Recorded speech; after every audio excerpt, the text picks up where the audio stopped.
Great, thanks. So we'll call the meeting to order. And we do have a quorum. And so the majority vote would be 3 out of 4. Majority votes required on this. So it would be 3 out of 4.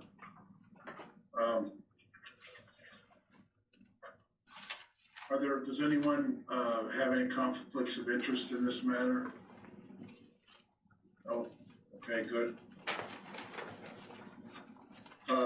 So one thing I wanted to raise at the beginning, there's one, we use the Maine Municipal Association Board of Appeals manual to help us stumble along. And there's a provision, there's a discussion in there that the board doesn't have the jurisdiction or the authorization to grant variances in the shoreland zone. Other parts of the ordinance itself, I can't find any parts in our ordinance that indicate that, and I can't find anything in Maine law that suggests that's the case, but I just want you to be aware that we're doing further research on that, and the Maine Municipal Association is going to get back to us. I guess I'm asking if you're willing to proceed tonight, or if you want us to wait until we have determined that we have the authority. We could proceed on the assumption that we do, and then. So, Russell? Yes. Actually, if you don't mind, I don't know if you got this email, but I did send something at 4:19 today. I got that email. Yeah. All right. That's all I was just going to point out regarding this. Yeah, and the email was that to the effect, as I just said. Is that right, or did I miss something, Max? That the manual that you were referencing is being updated, and the single-family dwelling for setback variances should be allowed in the shoreland zone as long as the main DEP is fine. At the bottom, they say that they have no issue with the setback. But then they said they would get back to you tomorrow, right? You're talking about when Maine Municipal, when the MMA said that. Right. So what happened was I sent an email out to them at about, I think it was like 2:45. It was right after I got your email asking the question. I sent it to them, but I tried to call them to see if I could just get a speedier response. And I was just asking, please call when you get a chance. So that call that they were referring to was just, do we still need to call you? And my response was, if you're saying that the manual does need to be updated, but if you're saying what's above is going to be in the next manual, I assume that answers it. So they're going to revise the manual. That's what they're, actually, let me, it's all right, let me just share the screen. Okay. Just so I can show the email for everyone who's curious at home. That'd be great.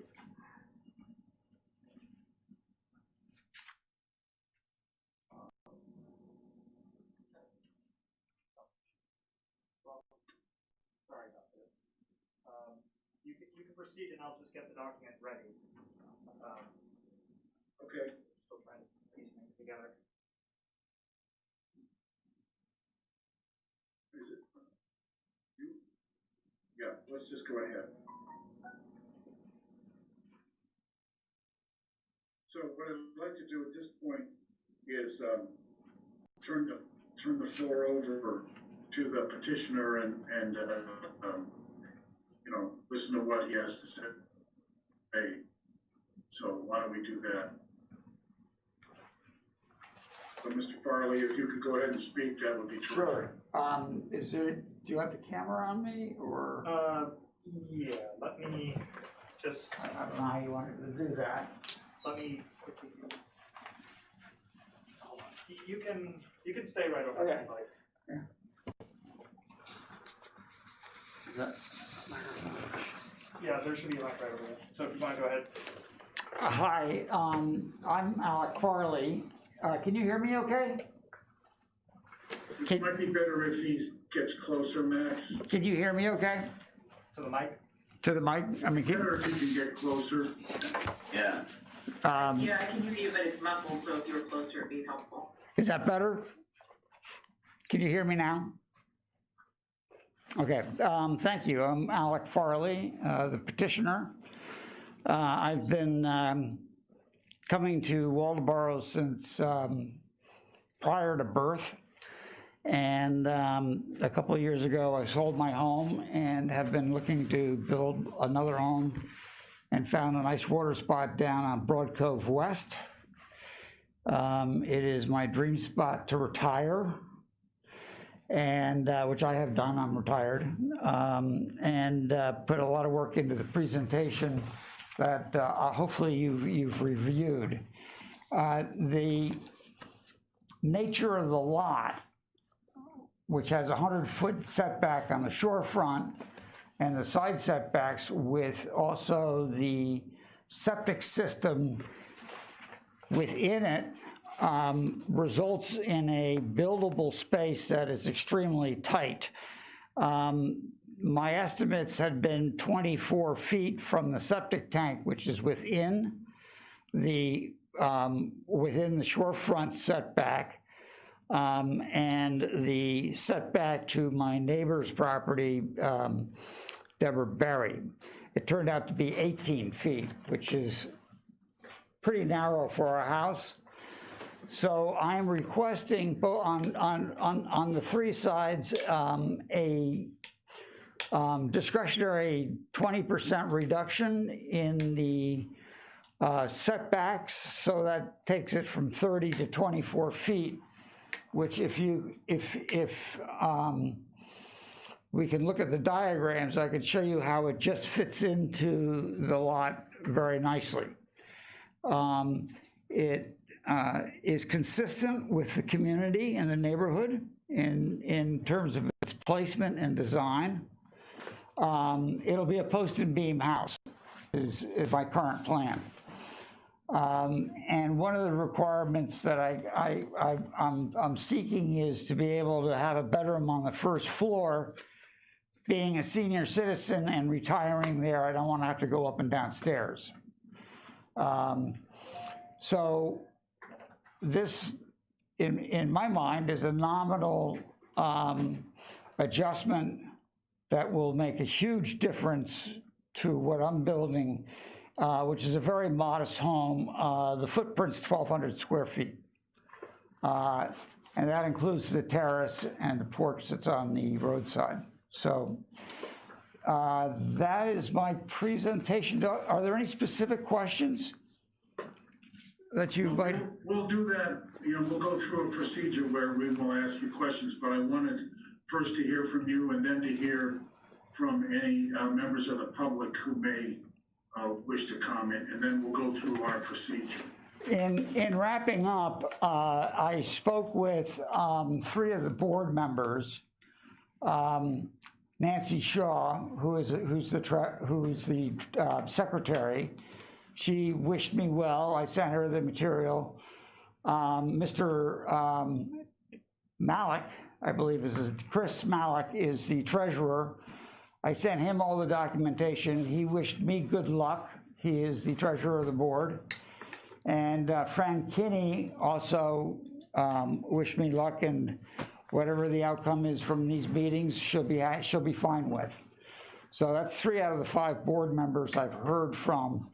Kind of hard to find out where they are because they changed this summer, and the pandemic made that hard. But in any event, that's positive feedback. Thank you. Are any of your neighbors on the phone now or in the call now? Yeah, Russell, on Zoom right now is Deborah Berry. Great. Ms. Berry, do you have comments at this point? I've never been through this process, so it's very unfamiliar with me. Can you guys hear me okay? Yes, we can. So it's very unfamiliar with me. I just got the notification Thursday, we were gonna have this meeting. I'm not in favor of it. Mr. Farley knows that, and I think in order to meet safe, sanitary, and decent moderate housing, that we could reduce the footprints of the housing and still meet an adequate house to meet his needs. I noticed a lot of inconsistency in the paperwork that he has submitted, and the essentials of a deck and a foyer and a patio could be downsized and put into living area to meet his needs. A two bathroom house for one person is kind of extravagant when we're only talking about a 0.33 of an acre lot. And then he indicated it would affect my market value. I have talked to appraisers out there, and they said it would, with him going over the setback. I believe that we can meet moderate housing needs, safety, sanitary, and decent just by reducing the floor print.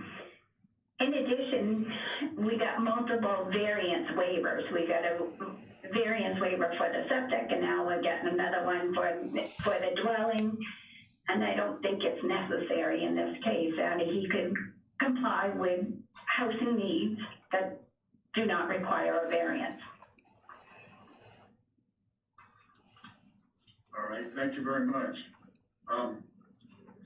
So we have are there any other comments from the public? Anyone else there? I don't see anyone else. Nope, and I haven't received any from, through email or by phone.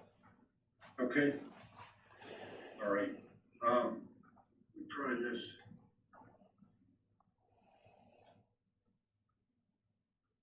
Can you let me share my screen? Yeah, let me just.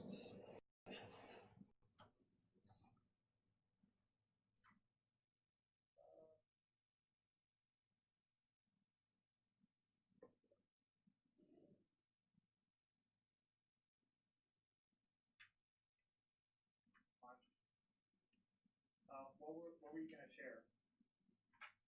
Or what do you want to show on the screen share?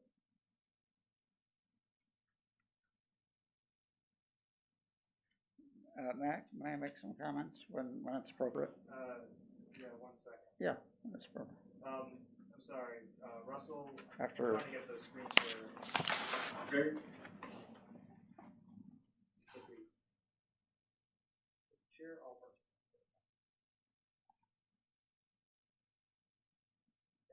Do you have the option now? Yep. Okay, go ahead. All right, let's see if I can find it.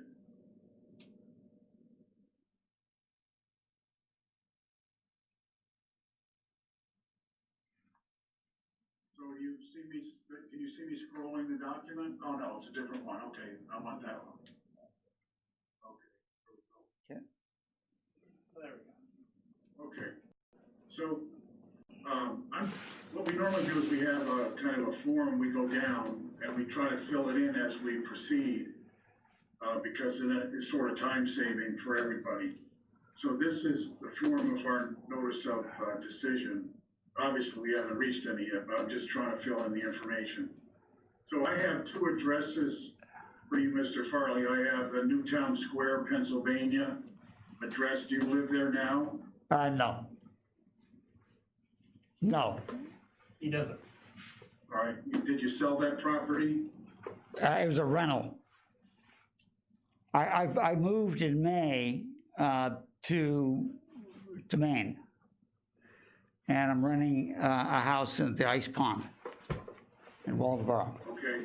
I owned a house in Waldoboro from 1992 to, when did I sell? 2018. Taxpayer. Right. Right. But you're not a, when you've been filing your tax returns, it's been as a Pennsylvania resident, right? Until I will be filing as a Maine resident, and I file Maine income tax returns. okay. application number 215-704-9550, is that right? That's correct. And the property 88 Broad Cove Road West, Waldeboro. It's in two districts, the residential district and the shoreland district limited residential. Right. Tax map is R1 lot 29. You gave us a deed. The residents, as I see it, and I encourage you to correct me if I'm mistaken, but it looks to me like you're proposing a residence based on your materials, which is 36 feet by 48 feet. It is, the structure is L-shaped. It's because the septic system, there's a diagram of it's hard to describe the property, but the septic system is on the shorefront line. And the structure that I'm the primary structure is a 24 by 24 foot posted and beam that Shelter Institute builds. And then there's another 12-foot section in addition to that. So it's 24 by 30. My memory is bad, I'm sorry. All right, well, let's look at the 48 diagram you by, gave. by 36, you're right. Let's look at the diagram. 35 and a half by 48 is what I wrote Yeah, down. I'm looking at the diagram you gave us from the Shelter Institute. And it shows 48 feet by 36 feet overall. There's only one corner that's not the full 36 feet. So he's got basically at the longest part of the house is 48 feet long. The screen terrace at the end. And then on the width, the widest most part of the house is 36, based on the drawing you gave us. Yeah, that's correct. Right, so if you go to that drawing that shows the living room, dining room, foyer, entry, utility, kitchen, master bedroom, that is just a two-dimensional drawing. See, it says 48 feet for the longest part of the house, and then 36 feet for the width of the house. So the challenge with the structure, if I may interject, I'm sorry, is the septic system here that you have to be set back from and here. So the most that I can go on the front line is where you see the structure currently. Right, well, let's just get the structure dimensions. Right. Is that drawing accurate that you gave us? Yes. I assume it is, right? Yes. So that's what we're looking at. The drawing, That's the land space you're gonna be occupying. They're 48 feet long, he's referring, and then, sorry, I'm sorry for cutting you off, Russell. Let me just handle this.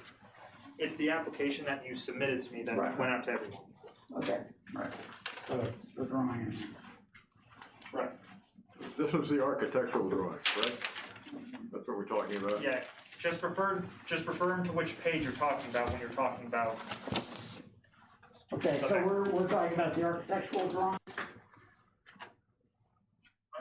it's difficult to hear. Maybe he can come So we're- closer. So we're talking, first of all, I want to say how much I appreciate you all spending the time on this. I really do appreciate it. Okay, so I think I am where you are. Here, if you need, Yeah. just if you wanted to, All right. if you did want to move up there. Yeah. All right. All right, Okay, at your service. does that work? Can you hear him any better? I'm at your service. It'd be better if he came closer still where you are, Max. I can't hear him that well because I'm way down the bottom. No. I Is that can working? No. hear you great and Natasha and Bring the easel this way. Barry, so Bring I the, just definitely need to hear him. Yeah, 1 second. I didn't expect the easel and all that, so I'm literally doing this all on the fly. Just bring it all back here. Yep. Okay. When you're talking about the drawing, just refer to one of the maps that you have that you did send in the final application, because that's what they have right in front of them. I see, okay. So they don't have that. Okay, so your question is, sir, that you wanted me to answer? Can't hear him, You can't hear them at all? only muffled sound. Is that better? It might be the wiring in the mic. I'll switch out again.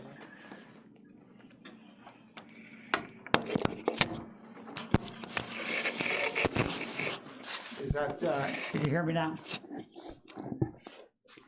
Can you hear me now? Well, yeah, better, slightly better.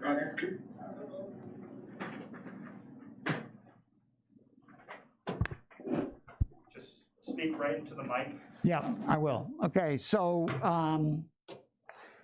the challenge that I've had is fitting the shorefront end of the building between the septic system setback and the setback from the property line. The septic system setback within the property has to be 10 feet. So not only is it within the property, but I can't put a foundation wall any closer than 10 feet to the septic system. Is that right, Stan? Correct. Yeah. So, so that's what gave me the biggest constraint and causing me to come to you to say a couple of feet, and I can get a standard size structure of 24 by 24 feet in there. The only thing I care about really is the eastern setback. And well, Let me just try again, Max. I need to ask him, he's not answering my question. So let me repeat it because maybe it was garbled. 1 second. But can you show him that drawing? Can I show them? Yeah, show him the drawing on that. It's a schematic, it's a two-dimensional line drawing from Shelter Institute. Shelter Institute. And it shows the first floor, the diagram of the first floor. We have master bedroom, exterior porch, entry, utility, foyer, dining, kitchen, living. I have it now. All right. On that drawing, I'm seeing on that drawing that it's 48 feet long. You see that? Correct. Okay. And then I see at its maximum width, it's 36 feet. Correct. All right. And then there's a little chunk cut out.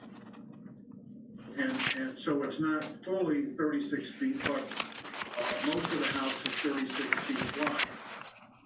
Okay, so that's all I'm trying to establish.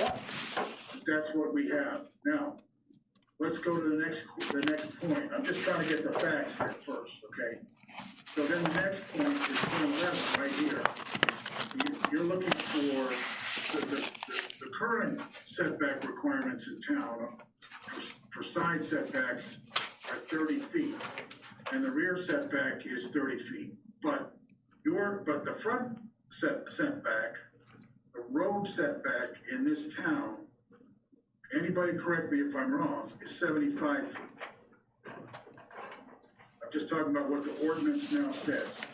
75 feet when you go to, if anybody has the ordinance out, it's on page 6-18, and it shows for residential, the road setback is 75 feet.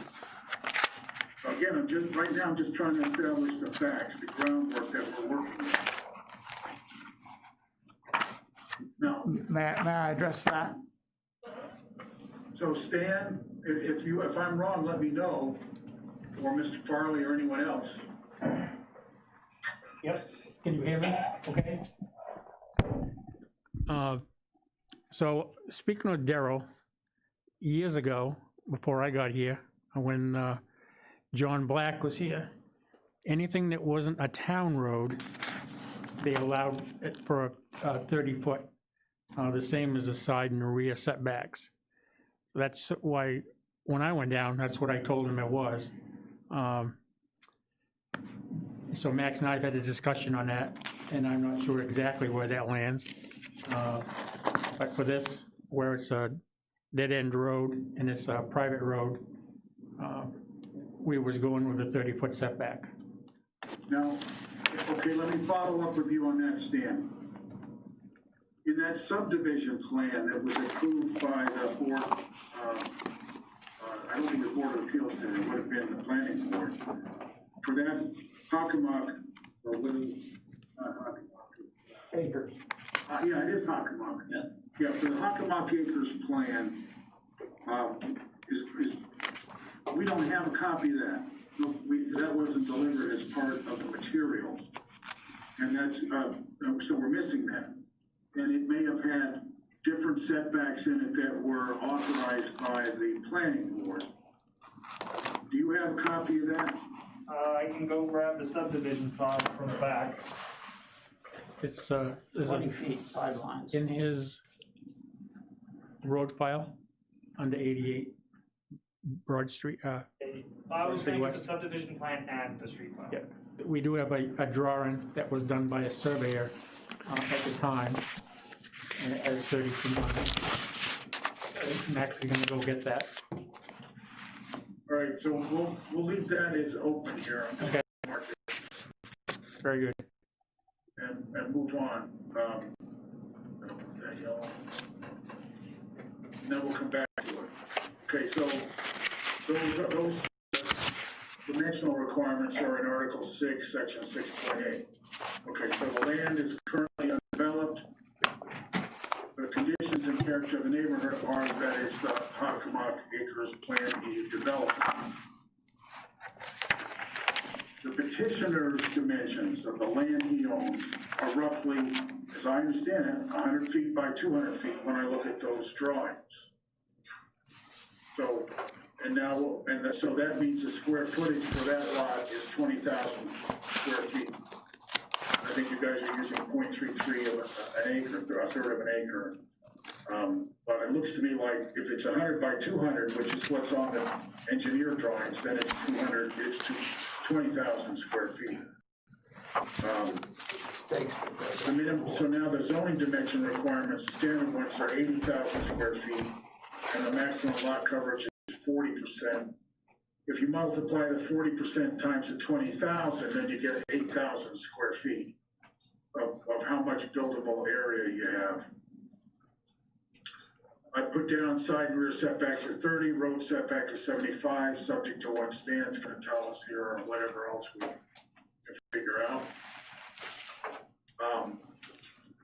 The shoreland, current frontage requirement is 200 feet. The petitioner's shore frontage is 100 feet. Current setback is 100 feet required, and he's gonna do 100 feet. Maximum building height is 35 feet in the shoreland, and I think you're gonna adjust that, but right now, what we have is 36 feet. That's at 26. There's a typo. So then, what we have is if the buildable area, if you just take the buildable area, and we say it's 200 feet long, you take out 100 feet from the shoreland, and then let's take out 30 feet for the moment. It could be 75, right? But let's just take out the 30 feet for the road frontage, the road setback. So you can build within 70 feet long, and then the width right now is 100 minus 30 on each side. So you've got an area that's 40 feet by 70 feet. Okay, I'll put that in something else. You have, So 70 feet by 40 feet is the buildable area. not necessarily. And so you can fit, theoretically, your 36 by 48 structure within that 70 by 40. Wait a minute. It's just a question of how you slide it around, but within the norm, without getting a variance. Can't do it. If the 30-foot road setback is correct, then you don't need a variance because you've got room in that building envelope to put the structure you're proposing. The factor that, if I may, Yes, please. yes, the factor that you are not taking into account that about, just a rough statement, about 1/3 of what you're counting as buildable area is taken up by the septic system.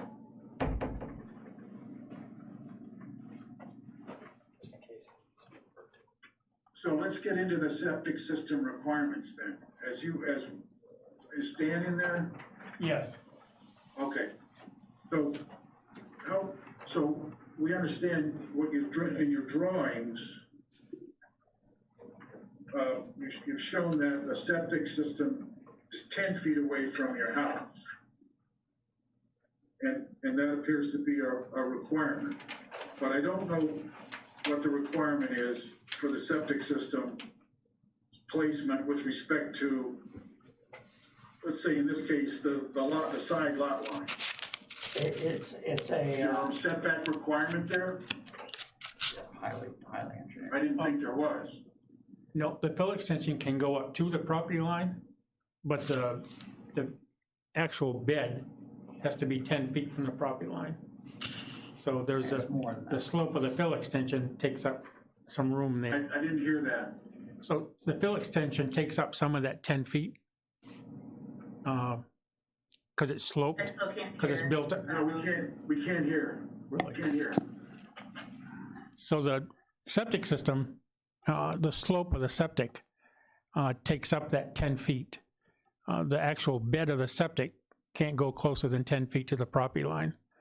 And the same with the house. The foundation of the house is actually going to be in that slope, which has to be waterproofed, of course. But the bed itself, which is the flat pad on top, cannot be closer than 10 feet to the house.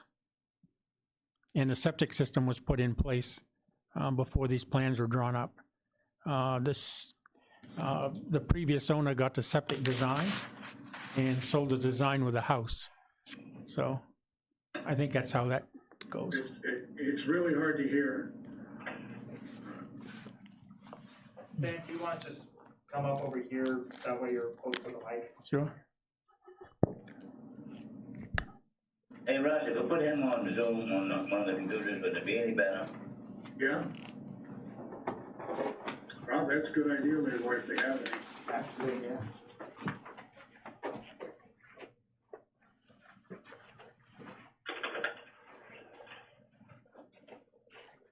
You can stand up. Yeah, right about there. That's good. Can you hear me now? Yes, better. Okay. The actual bed of the septic system is the flat pad on top, and then you have the fill extensions on the side. So where the septic system is placed on the lot, the fill extensions, the slope, go down pretty close to the property line. That's where it was designed back in late last fall and in January, by the previous owner.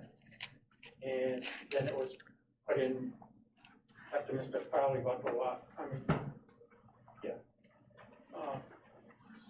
So the septic system is like, I don't want to say in the middle of the lot, but it takes up a lot of the lot. And The foundation of the house is actually gonna be in one side of the fill extension on the septic. But you have to stay 10 feet from the top of it. So there's some room on the side for the effluent.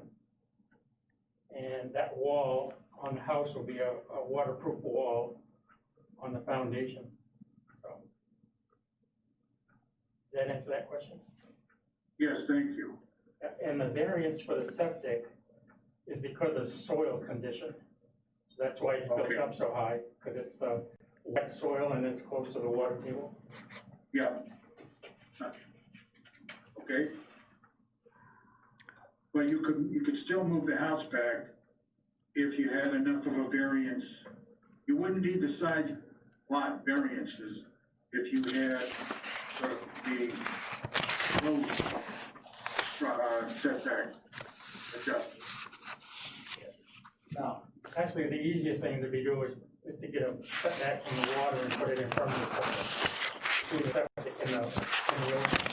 That would be the easiest way to do it. And you'd only be asking for one variance, but that's a different subject, I guess. You know, that would be, that's a big structure to go into that shoreline zone. Right. That's a lot bigger than, Yeah. Yeah. So, what I'm suggesting is that you could, whatever that septic field is, you say you have to work around it. All you have to do is slide the house back towards the street, and you won't need the side setback. All you need is the road setback. he could do that. So, hold on, Mr. Farley wants to speak.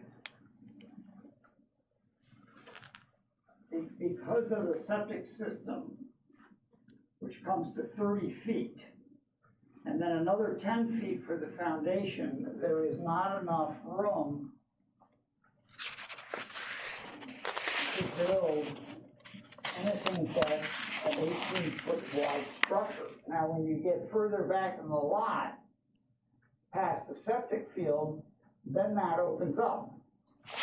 But it also architecturally, for the whole site, in other words, now you're building a much bigger house that's on the front of the property, on the dirt road that's right there. I mean, for it to be proportionally situated more in the center or the first third of the lot as opposed to the first quarter of the lot, it makes a huge difference. But you can't fit it in because of the septic system. I have measured this thing, unless you want an 18-foot wide house, so then that's what I have to accept. That's the only thing, I mean, I've measured this thing 6 ways to Sunday.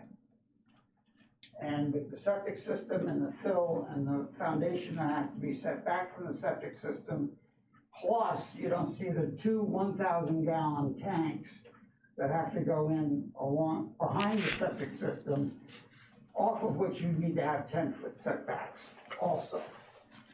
So the most important setback really is the easterly setback, which is, Ms. Barry's house is 50 feet from the, is 50 feet from her property line. So that'll be a total of 74 feet difference in space, and it's not gonna,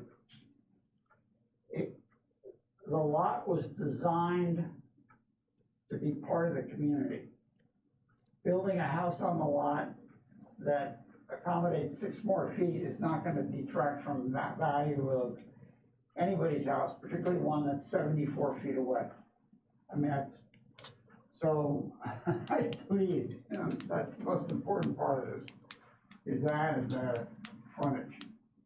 Anyway, thank you for listening to me. If you want to speak to Russell, I just want to point out that Deborah is trying to indicate she wants to speak. Oh, great, okay. Well, I did. I couldn't hear what Stan was saying, and I wanted Stan to repeat it. Can we go back to that? Because I couldn't hear anything that Stan was saying. Okay, yeah, that's good. I wouldn't mind hearing that again either. Stan, can you Yeah, Was it better for him to be up near, was it better for him to be up near the webcam where I'm standing right now, or do you want him? I can hear you. So Right. Stan takes, yeah. So I don't have to be on camera, I'll just come back there. Okay, go ahead, just stand right there then. So, what was your question? You wanna know the whole thing about the septic? Yes, Okay, the septic is, I'm not sure exactly how far off the road it is, but it's off the road, I'll say 50 feet. So it's placed on the sideline, looking at the lot to the right. The fill extension goes down near the property line. The field itself is on top of the bed because it has to be built up because of the soil conditions. So that's why it can't get any closer to the property line because of that slope. And it can't be greater than 4-to-1 without another variance. So it's got the variance for a 3-to-1 slope. On the side where he's gonna build a house, he's actually building into that fill extension. And there's gonna be a waterproof foundation so that he can build into that fill extension. So that takes care of that. all right, now Stan, let me ask you, he's building into that fill extension. Is that on this, and you may not have this, but it looks, what he's drawn is that fill extension, I'm just interpolating, maybe it's like, I just gotta move the mic back. he's about 8 feet away from the field, it's hard to say. Yeah, he can't be any close. He has to maintain at least an 8-foot setback from the Okay. flat part of that septic. Okay, That's the minimum setback that's allowed. okay, good. So, Does that take care of Deborah's question? let me keep asking that. Well, you're right. Let me ask, Deborah, do you have any questions anymore before I jump in? No, I could hear what he was saying, thank you. Okay, great. So, so he has to be 8 feet away from the, what, The bed itself.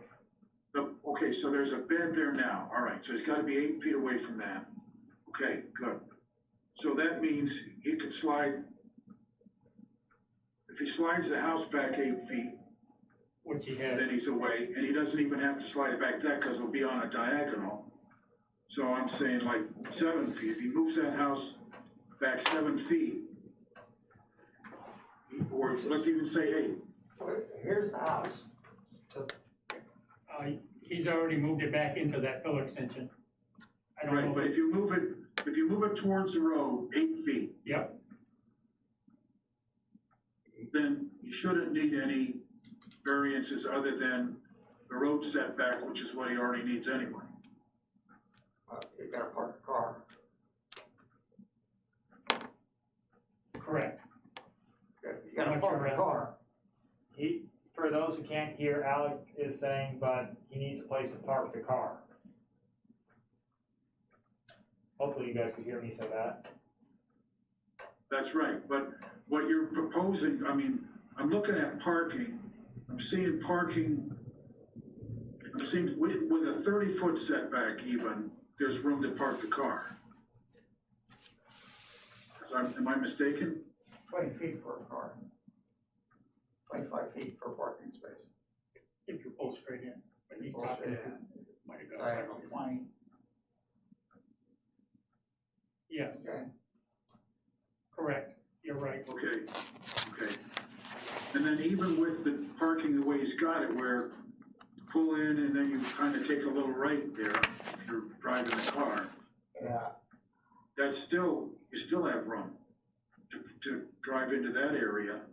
But it's hard, based on the drawing I'm looking at. Which drawing are you looking at? Hold on.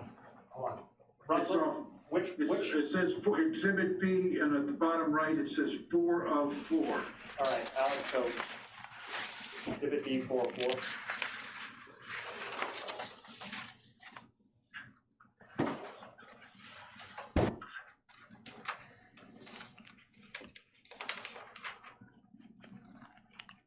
So on that one there, you've got the house, the two-dimensional drawing of the house, the floor plan basically, showing the 48 feet and the 36 feet in some cases.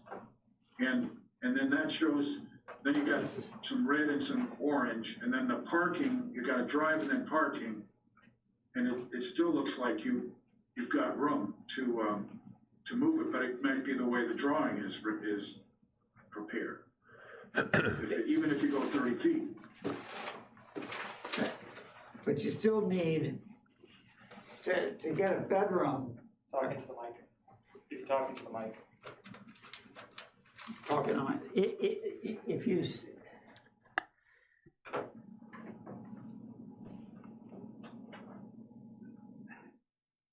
really hard to hear.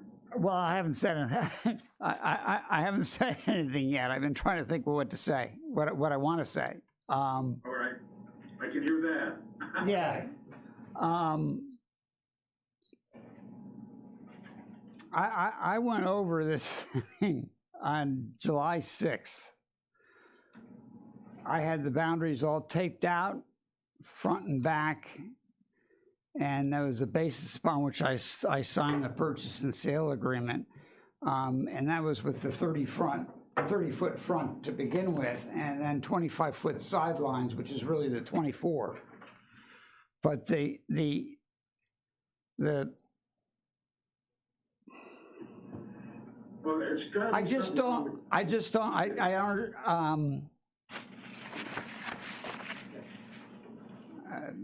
Give me 4 feet, not 6. I'll do 2.5 feet. I'm begging. I'm begging.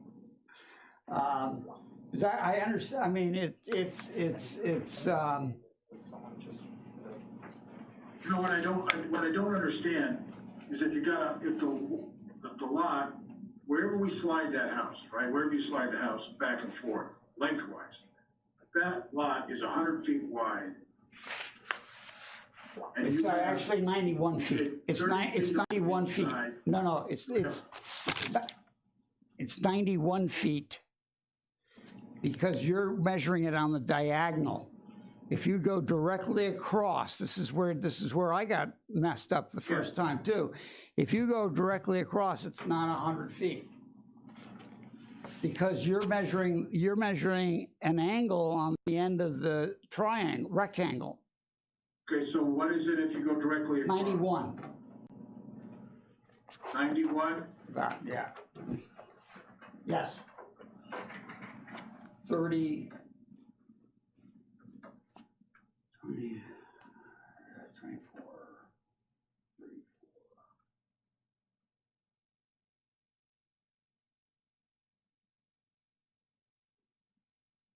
Yeah, 91. That's the problem is the lot is at an angle. So but you got to measure 90-degree angles. I understand. Yep. I understand the concept. Yeah. Thank you. So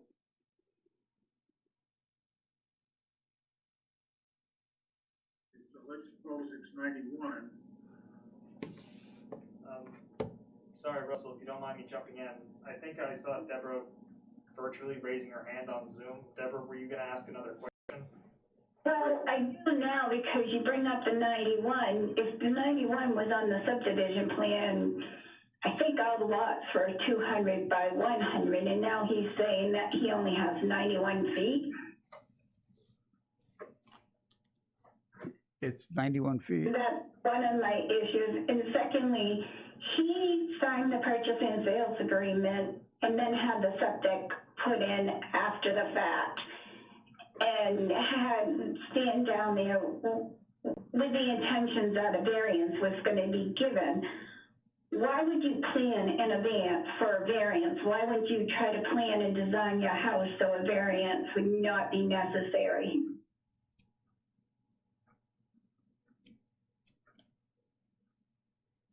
And lastly, I still think if you look at the size of the house, could he reasonably downsize and still meet moderate, safe, sanitary, and decent standards?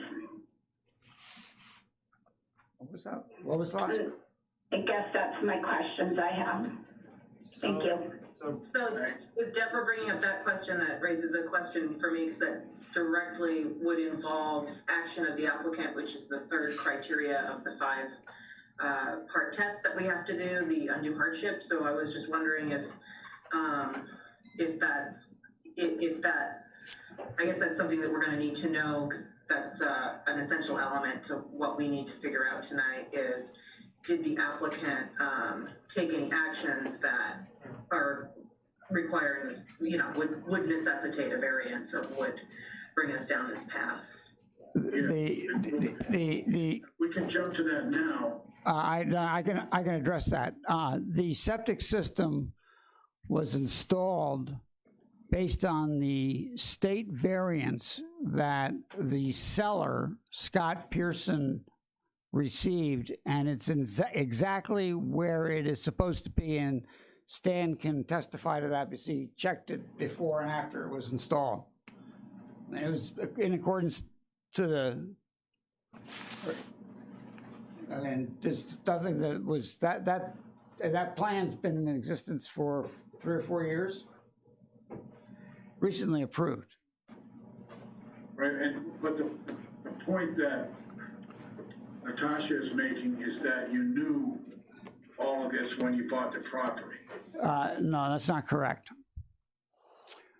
My understanding from the CEO was that the 3 sides that we're talking about were 25 feet, or a nominal 30 feet less 20%.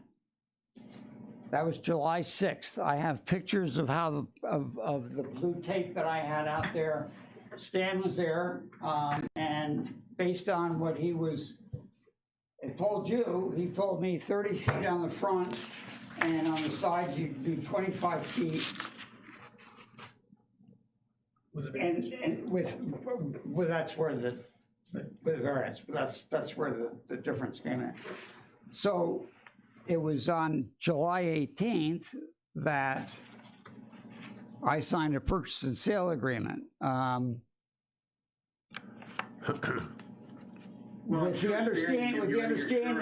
understanding that those were the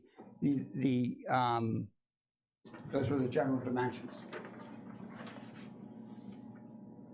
and that I had 24 feet at the front, shorefront line for this post and beam house that I'm working on with Shelter Institute. But I'm sure Stan did not give you any assurance that any variance you sought from this board would be approved.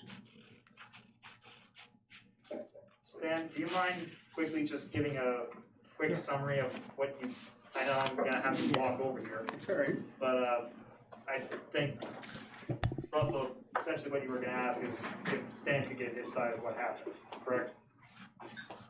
Yeah, sure, yep. And also, I do see the person who does have the raised hand, but is it all right if we just go through Stan's thing first and then get the, okay. Stan, go ahead. All right, yeah, we met down there, and Twice. a couple of times, and I inspected the septic when he wasn't there, with Tony Lash putting it in. And he came down and we measured out, he put some blue tape on some pins that he put in the ground, and he knew that he had to get a variance. And I did not assure him that it was guaranteed, but he knew that he had to come to the appeals board. So, other than that, that's all I can say, All right, Can I ask one more question? So in the other, I thought that earlier testimony, I think I just misunderstood it. I thought that a previous owner had put a septic in, and then the applicant purchased the lot with the septic already there. So which is the case? So the septic was put in after the purchase by the applicant, or was the septic put in by the previous owner? The previous owner got a septic design, which made it easier to sell, just so he could prove that it could have a septic on that small lot. Is a buildable lot. And then it made it a buildable lot. It doesn't say how big the house actually could be, but that made it a buildable lot with a septic design. And he purchased that design along when he bought the property. The septic was put in, I think it was in June or July. November. Was it November. I guess, after he purchased the property. Okay, thank you. I just wanted to make sure I understood what the timeline was, because I think it's important to the evaluation of those elements. To further the, the understanding on the timeline, one of the conditions I had on the sale of the lot was to make sure that there was water. So hatch well drillers weren't able to drill until September 3rd. They drilled and were able to get water, which I paid for. And because the water was good water, not too salty, I purchased the lot on September 15th and felt it was necessary to get the septic system in so I could understand. I'm operating in good faith here with everybody and with Stan. We've known each other a long time. To get the septic system in to see what the elevations were of the lot and also what the spacing, and was it going to come out as my measurements had estimated that they would be. And the reality is that the 10-foot retaining wall that is it 10 feet or 8 feet, Stan? 8 feet. 8 feet retaining wall was a necessity. And that's where my calculations got wrong. I need to talk. Well, it's really hard to hear. We can't really keep doing this. It's just not fair. Could you hear me? We can't hear, and we can't. Hey, Russ, point of clarification. I understood that the reason for this variance is to go from 30 feet to 24 feet from property line. And in the discussion I've heard, it sounds like now we have a problem on the driveway side. Yes. So we have more than just a first request. That's right. Well, it's buried in there. It's not as clear as it might be. Yeah. I mean, I had to go into all that to really look at it. And that's why I tried to do the calculations. But Max, I mean, we can't hear Alec. So, I mean, I'm not sure how you want to solve that. If you want to, I'm sorry, I just, put it up. what? You want to come up to the speaker? Yeah. Bring whatever you need up. Yeah, that's the way of the law. Just very quickly while we're waiting for it to come up. That's The 24. person who did show up a bit late. 24 is 48. Pritzker, do you mind house if you is quickly just 48. identify That yourself? makes it 96. Sorry, you're muted right now. He says the lot's 91. He's wrong. Okay, well, That's a straight shot. Right across Bottom here. left this is corner 100 feet, right? Right on you yourself. So this way, it's probably like 98. I'm not sure. Right. Because he's got Can you hear me now? 24 Yeah, do you here to mind the edge quickly of the just house. identifying yourself? These drawings aren't helpful. Yeah. Yeah, sorry, my name is Dan Pritzker. I own the lot on the other side, opposite side from 24 Debbie. to the I edge of also the own the house. two, when I say I own, it's my dad and Somewhere. myself. Right We own there. 3 lots. We own the house that's on the other side of And this then lot. this and the two total pieces of overall small length piece on of your other property that are drawing not is developable 48. That are across So the 48, road 48 is from him. 96. All right, thank Which I you. just showed Max So, too after the. Yeah, Now, you just need Russell, you just need Alec to repeat everything he said? Yes. All right, so go ahead. Just, I'm not really sure what point I was particularly making, frankly, other than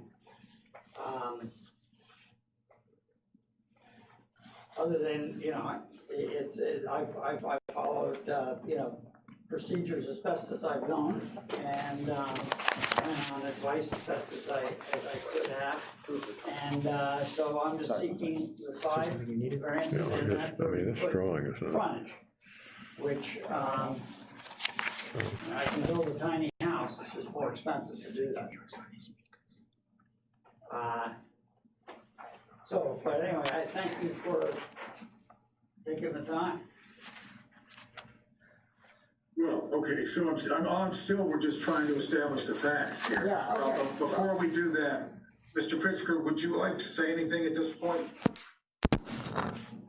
Yeah, I'm sorry for being late. It's just life gets in the way sometimes. If I repeat some things you guys already covered, just a little historic background. I don't know that it applies to things, but just from my perspective.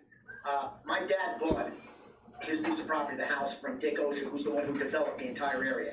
When it was developed, as I understand, and if somebody corrects me, I don't object, because I have this, hearsay from my dad and from Dick Ocean, who I knew, that when the lots were split, the EPA and the state EPA rules weren't as strict. And over time, the restrictions as to where your well and where your septic system and all that go, it ultimately made that lot undevelopable. And the gentleman that Alec bought it from, the family, the one that goes back to my generation, was very frustrated with that. He could never develop it. He tried a bunch of different things, couldn't, and his son sold it to Alec. Now, I came to understand, I always, to this day, I would regret that I didn't buy that piece of property, so we wouldn't be here, because I had some nice property.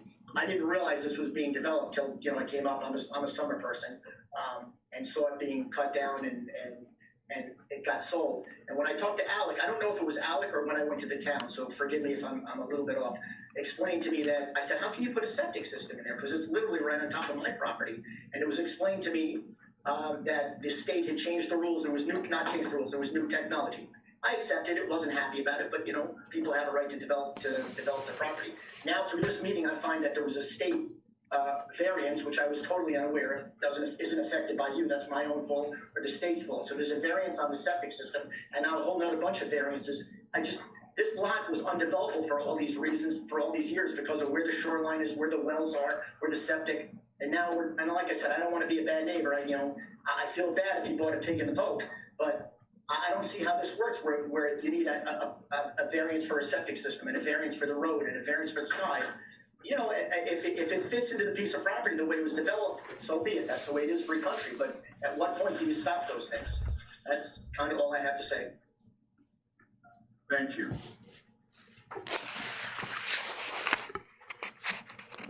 So let's go back and see if we can come down to the facts. If you say it's 91 feet, then that without seeking a variance on the width, you could build a 31-foot wide house. So if I'm looking at that right, because right now the setbacks are 30 feet on each side. You're saying it's 91. So if you had a 31-foot wide house instead of a 36-foot wide house, you would not need the setback variances from the side. Except for the fact that you have the septic system that runs along Mr. Pritzker's property line is not affected by what I'm doing, frankly. But because of the septic system that runs along the western side of the property, you have to be set back from that, as we've been talking about. So your 31 feet comes down to 20. Did everyone hear that? Because of the septic. At a minimum.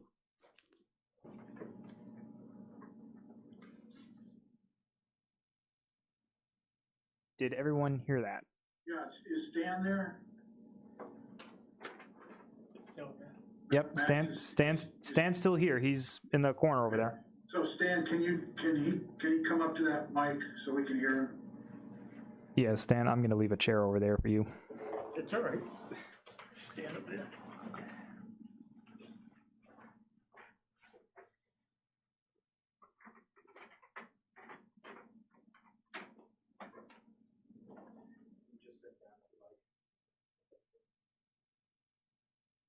Okay, so can you give Stan Exhibit B, and at the bottom right it says 4 of 4?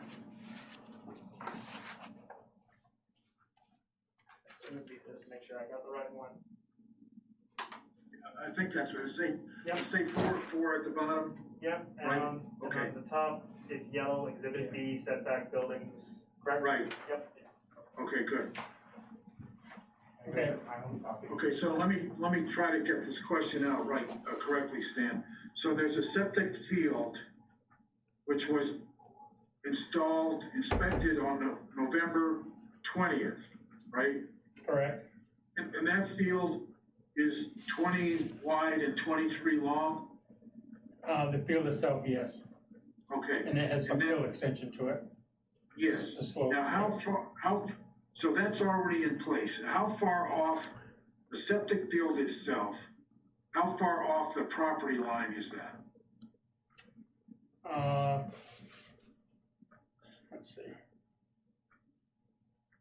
Well, it's a 3-to-1 slope, so, it already had like 8 feet to the side of that. And Okay. it's pretty close to the edge of the property line.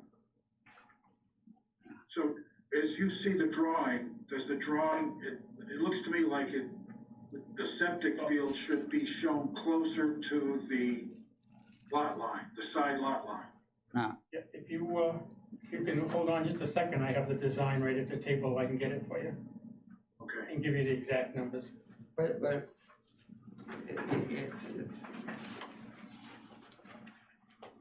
it's what is actually, I need to take a 2-minute break, I'll be right back. Thanks.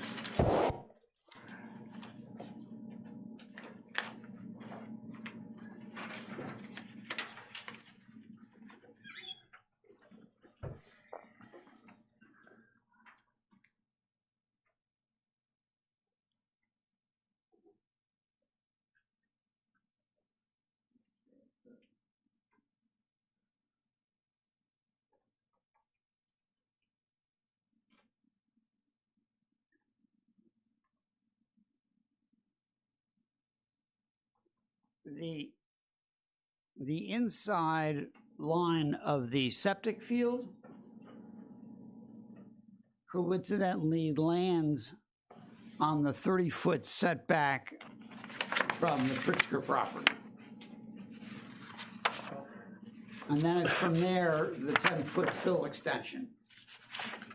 Well, on this drawing, the fill extension goes up to the property line, On the other side. which is as close as it can go. Yeah, on the other side. Right, so but the septic field itself, Stan, is how far from Mr. Pritzker's property line? It should be Septic field itself is Yes. like 15 feet. 13 feet. Yeah, 13. Okay. 13. I think the 91, I believe, is wrong, and I can explain that to you. Okay. So if you're looking at the drawing, from the road, looking at that drawing, 404, Yeah. you got it from the property line to the edge of that house is 24 feet. Right. And then if you look on the left-hand side, that setback is 24 feet. And then you've got the drawing of the house itself, with the front being 48. So if you add those together, it's 96 feet wide, not 91. Okay. That's how I look at it anyway, you're doing 90-degree angles. Yeah, because I'm not sure the drawing is to scale, so that's why, that's part of that's why I'm trying to get the numbers down. So you got 13 feet, and then 20 feet, and then 10 feet. 33 feet. It's 91, it's 91 feet by a surveyor's drawing. Okay, we'll go with 91. It doesn't matter. So you got I mean, you still have, 40-10. you could still build, you're only short a little bit. If you just cut your house down from 36 to 31, then you wouldn't need a variance. Question, Russ? Question. What is the setback from property line on the leach field? Is it 10 feet, more or less? What is it required? It goes by the fill extension, and the fill extension is right up to the property line. So say if the bed was lower in the ground, it could be closer to the property line. Or where it's high out of the ground, that sand on the side that creates that taper is 10 foot, actually 13 feet. 13 feet is great. So, So it passes then. correct. Okay, thank you. All right, so I don't think we should be looking at that patio. All we gotta Right. do is deal with the Yeah, house, the I think that's structure right. itself. Yeah, no, I just, Adjust that to the septic field. And that, Stan, you say that that has to be 8 feet away? That's the minimum, yes. Yeah. okay. I'm sorry for coming back a bit late into this whole thing. What page are we still on? Page 404 of Exhibit B? Okay.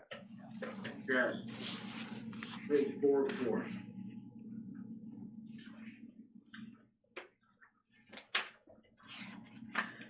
So you just can't, that structure just has to stay 8 feet away from the septic field. So you could move it back, Well, I got it. So I picked up 2 feet. Yeah, he could move it 2 feet. yeah. So that's plus 2. And then, would that be the 26? So we'd have to cut 4 feet off the house, right? Yeah.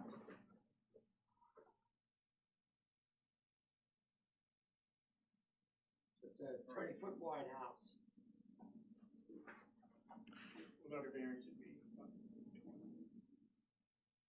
All right. What I'm gonna do is see if we get some more facts, and then we'll get into some of the other things. So, which is,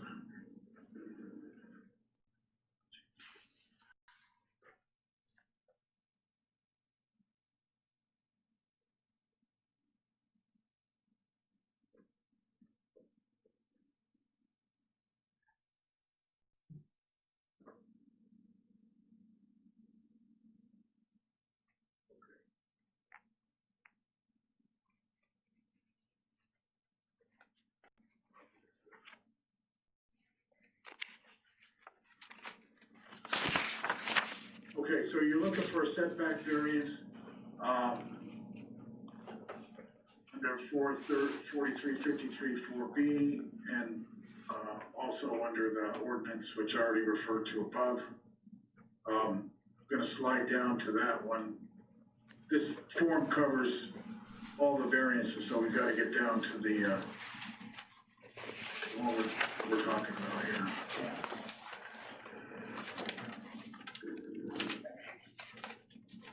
All right, right here. Okay. So, the first thing I have to do is establish that you're a primary year-round resident. And, I don't know what evidence we can get for that, because you don't, so far you haven't lived here year-round. So this would have to, I'm not sure what we would have to It's establish that you're gonna live here year-round, because prior to this point in time, you have not. Any thoughts on that? Any of the board members? Russell, this is Max. Do you mind if I jump in on that? No, go right ahead. it's Mike. Well, yes, I know what Alex is going to say, that it's going to be the primary residential home. That is what you were going to say, yeah. We're not able to hear you. I'm sorry, just I was just confirming things that were said in this room. So Alex said in his application that this would be his primary residence. Obviously, you're right, we can't really determine that since there's nothing on the site right now. So it would be similar to a condition that the planning board usually would do, where if Alec isn't living there when the house is built, then and it turns into sort of a seasonal home, then the variance is void at that point, and he has to now get rid of the setback, or he now has to meet the original setback requirements. That's pretty much it. Where do you sell the house? Could you repeat that, please? I don't understand. The variance would be void at that point if you don't live there as your primary residence. That's what I'm saying. What if I die and my estate sells it? Well, if your estate sells it and it still becomes a primary resident, well, then we're getting into really different territories at that point. As long as it's a primary, I'm sorry, as long as it's a primary residence, that's the focus. Like if you're not going to turn into a seasonal home or something, that's one thing. If you're not going to build a business, that's another thing as well. But as long as it's going to be the primary residence, that's what has to be determined. This will be my primary residence once I get something built. Right, so we may have to. But also I want to establish with you that I have owned a house in Waldoboro since 1992. Daryl can attest to my having, and Stan too, paying taxes on my real estate since then. I sold that in 2018. I'm committed to the area. I'm retired, and if my statement has to be sufficient that is my intended to be my primary residency once a house is built. That's all I can do. I can say. And I've certainly spent, this is like, anyway, but I appreciate your time on this. So, as far as I'm concerned, from what I'm hearing, I don't, it sounds like if the petitioner, and I'm sorry, I referred to the petitioner as the applicant earlier, but if the petitioner is stating, and we have no other, I'm not sure if there's a real specific burden in law here, but if the intention is for this to be the primary residence, I think that I just want to make sure I heard everything correctly that was said, but it sounds like we can either credit that or not. So, I would just say, if it, for the sake of argument, if his intention, if what the petitioner is saying is that his intention is for this to be his primary residence, that in a similarly situated petitioner that might live across town or across the state, that we would credit that testimony, and or at least I would credit that and say that he is telling us the truth and that he intends this to be his primary residence. I don't know what other criteria we could use that would be fair. At least that's where I would stand on that one. Okay, but another alternative is you can have it as a condition, right? That correct. It would be. So you have his intention, accept that, and then you say, yeah, but it has to be true. Yeah. So then you have a condition that it is. Once he moves in, once it's built, it's his primary residence. Right. Yeah, as evidenced by whatever, right? So what would the remedy be, I suppose, if that was... Alex, just wait for a moment. Oh, okay, that's pretty serious. Okay, so that It is. Yeah. I'm okay with that then. That's a very serious. That would be torn down if it's not a primary residence. That's why I'm still encouraging him to think of, try to do it without a variance, but we'll keep going. Yeah, Russell, do you mind if... Roy, did you have something? I think you had something. Yeah, I was agreeing. Okay. I think Deborah Berry is raising her hand if you want to just call on her for a second. I do have an issue on his primary residence. Hello? We're listening. Yep. Yes. I did have an issue with Alex, and I asked him for his address, and he told me the only address he had was Pennsylvania, because I was going to send him a letter because we had an issue with his dog coming over on my property, releasing himself. So I asked Alex for his address, and he said the only address he had was Pennsylvania. It wasn't until this Board of Appeal that Ice Pond address actually came out to my attention. So he's using it both ways, Pennsylvania, and then he's using Ice Pond. He should have told me when I had the issue in December that his address was Ice Pond, Waldoboro. My question for him, why wouldn't he be upfront and be truthful with me at that time?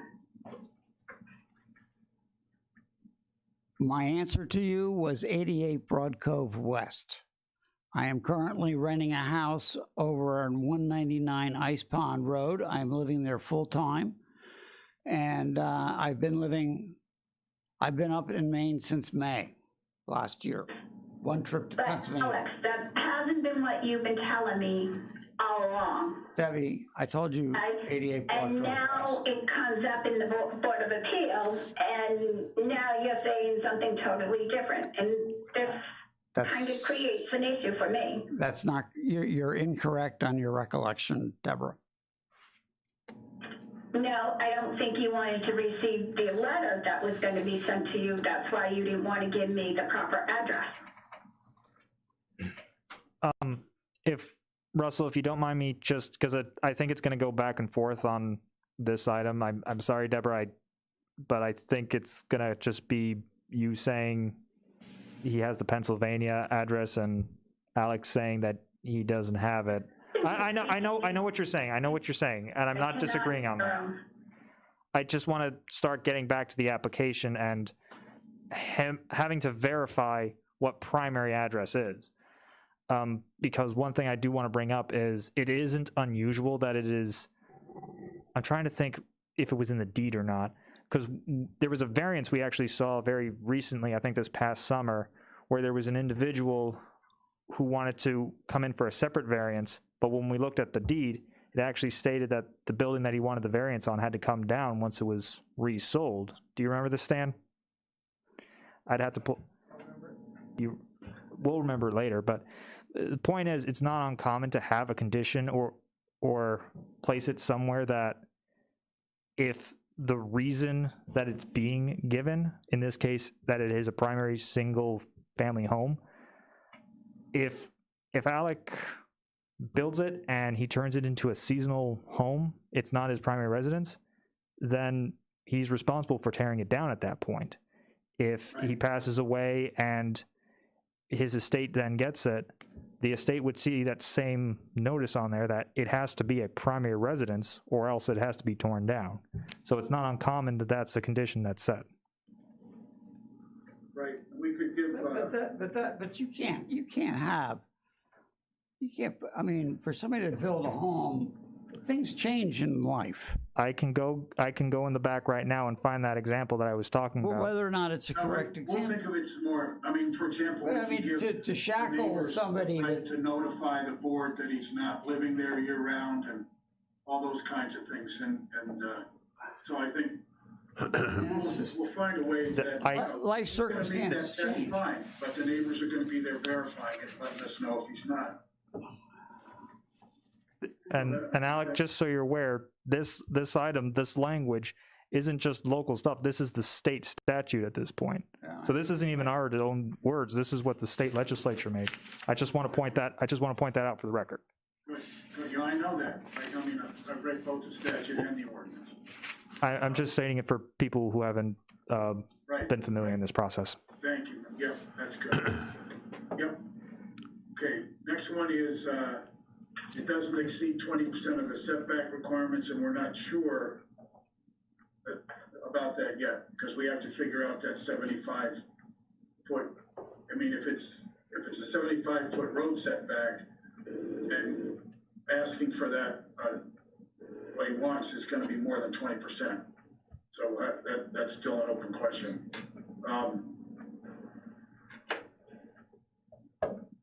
And he would need the written consent of the neighbors to get more than the 20%. So if that road setback is applicable, 75 feet, he would have to get consent of the neighbors. Okay. Now, the next issue is the, kind of right here, number part D, need for the variance. Is it or not due to the unique circumstances of the property? So I think that's the next question. The law on this point, we've read your application, but if you want to add anything, Alec, go right ahead. And so we're trying to deal with the point of whether or not the variance is needed because of the unique circumstances of the property and not due to the general conditions in the neighborhood. But I'm happy to have you comment on that, and then maybe we'll have our own observations about what the law says on that.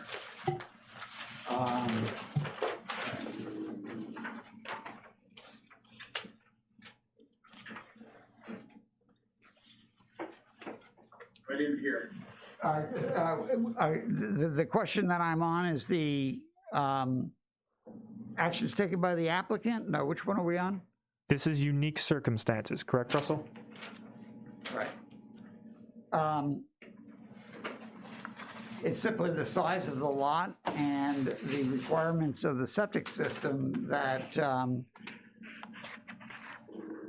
that are unique circumstances to the site, the building site itself, that require,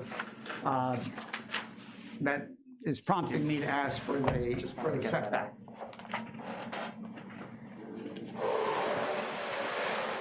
The lot has a 100-foot shorefront setback. And I want to say, in talking with Stan, the miscommunication, and it was an expensive one for me, was I was going under the impression that when we were talking about the 24-foot or 25-foot setbacks in the front at 30, that was because it was a grandfathered lot and not something that would need to be gotten as a variance. That was my mistake. You know, I thought that because it was a grandfathered lot, that's the way it was. And then I discovered later that it wasn't. And that's why that's partly why I'm here. But it's the nature of the septic system and the size of the lot that make this a unique circumstance.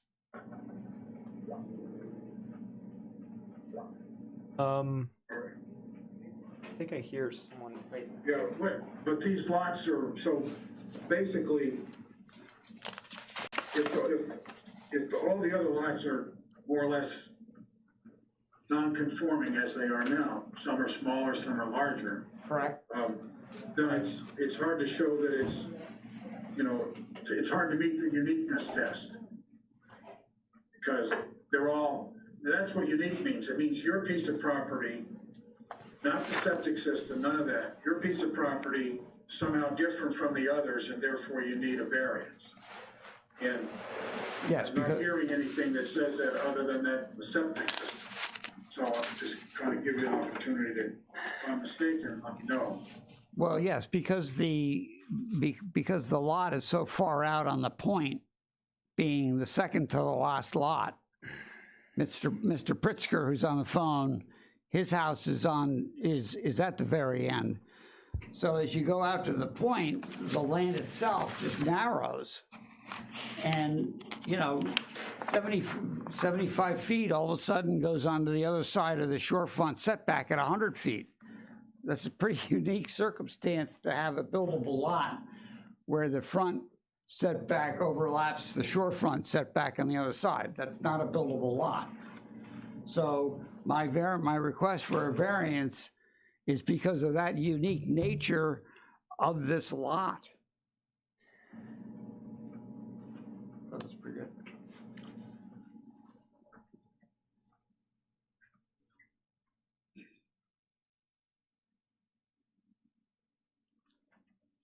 Russ, again, a question on, you had made a statement that if this house was shrunk, under that word, there would be no need for a variance.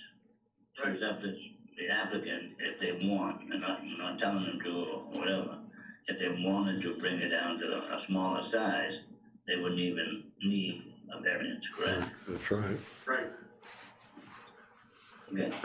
Okay. Okay. Okay, anything more on that point? So right, the next point is. Wait, I think Alec was just trying to speak a minute ago. Alec? So, if we settle on a 30-foot front,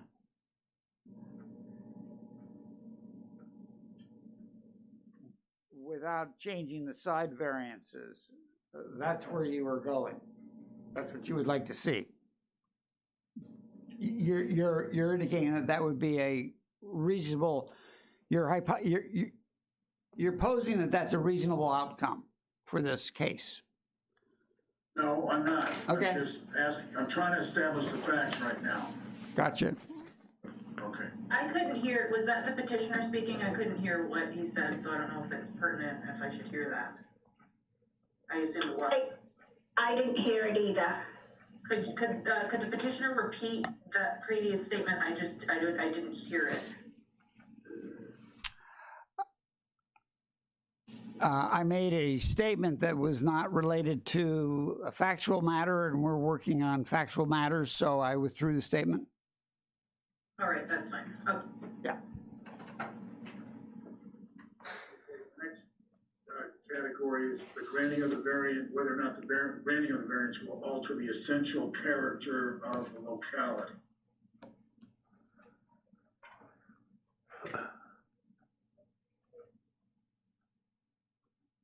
And we understand, would you like to add anything to what, in addition to what you put down in your application, Alec?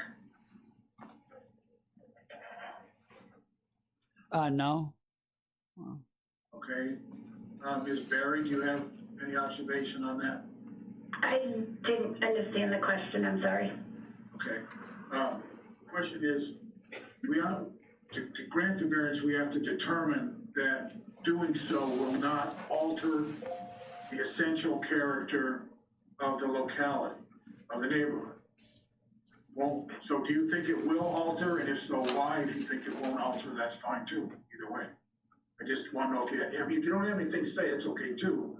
Just And what did you put down for an answer on that question? we didn't. Okay. But the petitioner said it won't, that granting the variance will not alter the essential character of the neighborhood. It would depend on the style of the house being built.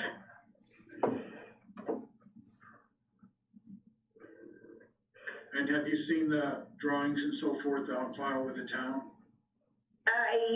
Not with the exception of what was limited in the email. So I didn't see any elevations like front, rear. I didn't see any of the elevations of the plan. I didn't see any specific building plans. I just saw a handwritten two-dimensional plan. I didn't see any front, rear, side elevations. That was not provided to me at any point. And I don't think that was provided to the neighbor on the west side either, Mr. Pritzker. And I believe he's on the line. Yes. Mr. Pritzker, do you have any comments? My answer as to whether it alters the neighborhood would be a little bit of a yes and a little bit of a no. No, in the sense of it's an additional house, it's a residential neighborhood, regardless of whatever the style, unless he built some kind of castle, which I assume he's not. He told me it was going to be tasteful. Yes, in the sense of houses are spread out. I mean, it's a piece of property that was originally subdivided. Houses are spread out, so the closer you make them, the less likely, that our little section will be a little bit more crowded. So if it's all of a sudden on top of Debbie's house, then yeah, it does alter it. But so far as another house, a lot is a lot with houses. Some of the lots aren't built. I suspect some of the other lots will eventually be built within my lifetime or my kid's lifetime.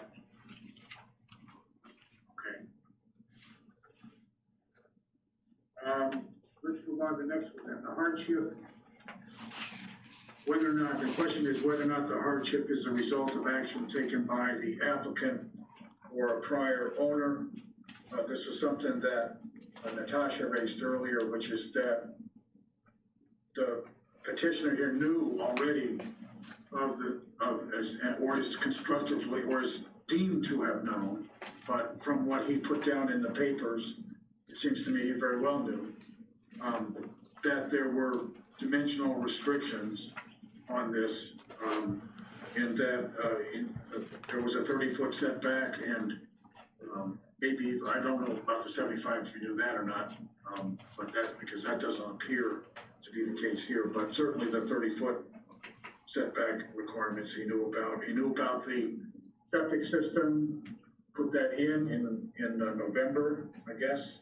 And so it's hard to say from my perspective that he didn't, cause his own hardship here. It's not automatic. It's up to it's a piece of evidence that the board can consider. And there may be other information that would lead us to conclude something different. But from the evidence I'm seeing, it's to me, I would conclude at least, but I'd like to hear more. But preliminarily, it appears that he created his own hardship here. So, but I leave the floor open now to anyone who wants to suggest otherwise or provide information. I'm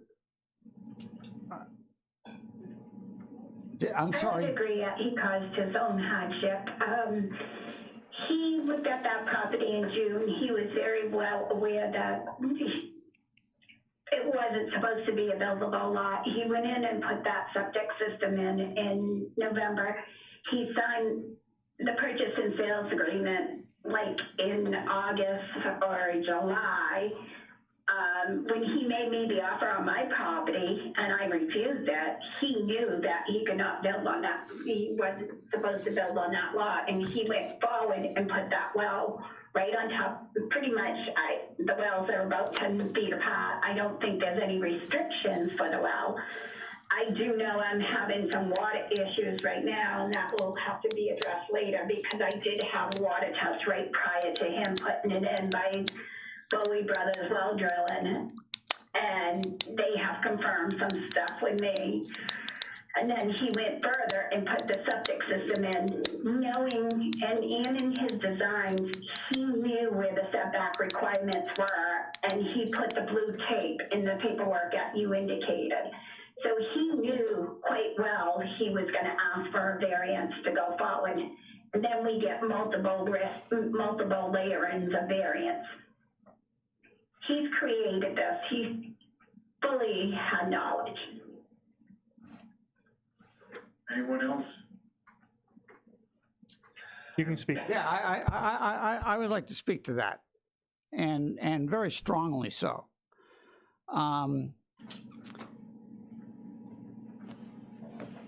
The lot was put on the market as a buildable lot because the septic system that Scott Pearson was sued to get with the state and also with Waldeboro's approval to make it a buildable lot. That septic system I installed according to the variance, or Tony Lash installed it, exactly where it's supposed to be and how it's supposed to be designed. Correct, Stan? Yes. Yes. Stan said yes. So by my putting in the septic system exactly where it was designed to be put and required to be put by the state, and because I drilled a well exactly where the site plan that you see in the material that I sent to you is exactly where that's supposed to be, 100 feet. I've done everything exactly the way it was supposed to have been done in terms of installation of the septic system, et cetera. What I wasn't clear on was the amount of space on a width basis for a house. And part of the problem, well, there's two things. One are the setbacks from the septic system, which we now know is 8 feet. But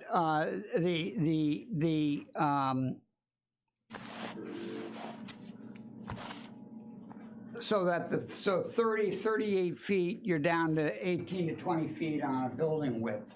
And that was the result of having to put the septic system in. I didn't realize it until November, that there's not going to be width for a 24-foot wide house that I contracted on. I'm not trying to pull the wool over anybody's eyes, and I and I really kind of resent any kind of intimation of that regard. You know, anyway, I did not create this hazard. I bought a buildable lot with a septic system design that is placed exactly where it's supposed to be. Yes, the issue isn't whether it's a buildable lot.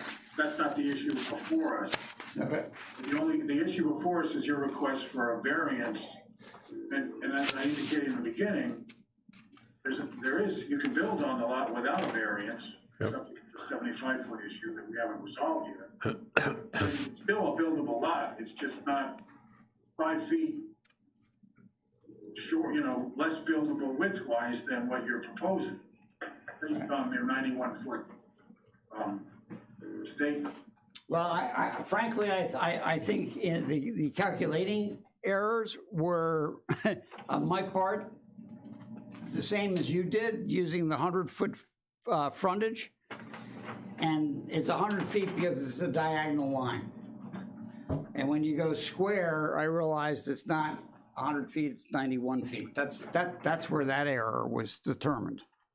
Right, so if it's 91 feet, then you don't need the amount of the variance that you're asking for, because you can fit it. All you have to do is shrink the size that you want from 36 to 31, and you won't need the side lot variances. But that's the factual part that I'm just trying to make sure we have clear, because it's based on what everyone's saying, it's 91 feet wide. And yeah. So I think I think we've established that, but it's still open. So then we looked at the question of, okay, then the next, if there's no more points on the self-created hardship, then I'll go on to the next one. Rest time, I just wanted to make a brief statement. In my opinion, at least looking at this, I'm in agreement with what you've said, based on the facts that we've heard today. That was not, they weren't necessarily, they were testimonial facts that we've heard during this hearing, from both Stan Waltz and from the petitioner. This is not a judgment statement as far as putting blame on anyone, but my belief from what we've heard from the factual testimony tonight is that there was an understanding that to erect a building the size that we're looking at tonight in this petition for a variance would have required a variance, and that was known at the time. And I think that that's important to my analysis of that element, or that criteria of number 3.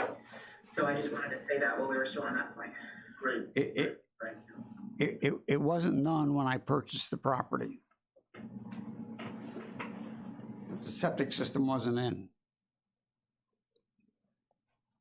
I think paperwork, if you go back to the paperwork submitted, it says Stan was out there, Mr. Waltz was out there in June and July, and it had orange tape and blue tape.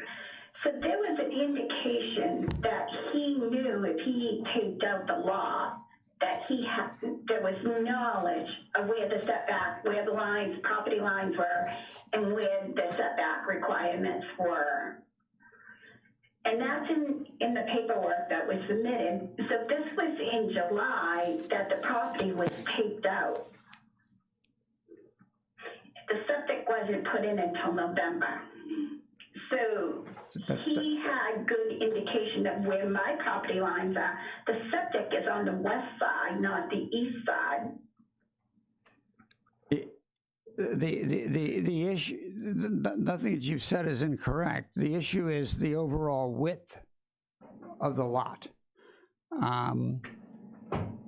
Is the overall width, and I didn't realize the problem until the septic system was in,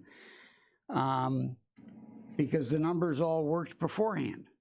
It's just when the septic system was in and you stand back and you look at the space and you go, how the hell do you put a house there? I mean, Stan, we were doing that, right? Is it possible feasible to build a moderate-sized house and to meet decent, safe, sanitary definition within the setback requirements, so no variance is needed.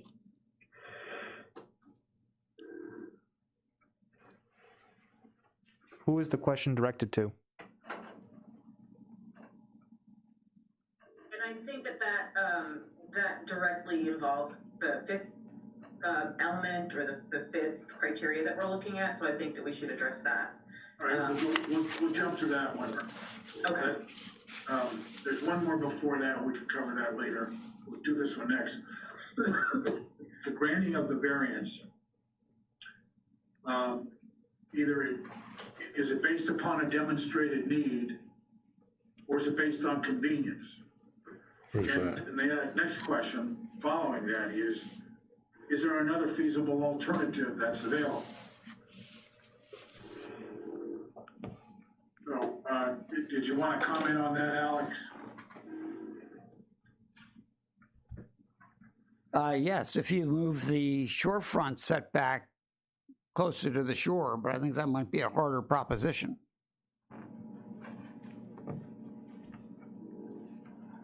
Looking for the demonstrated need, that you need to have a house this big with this structure, with this design.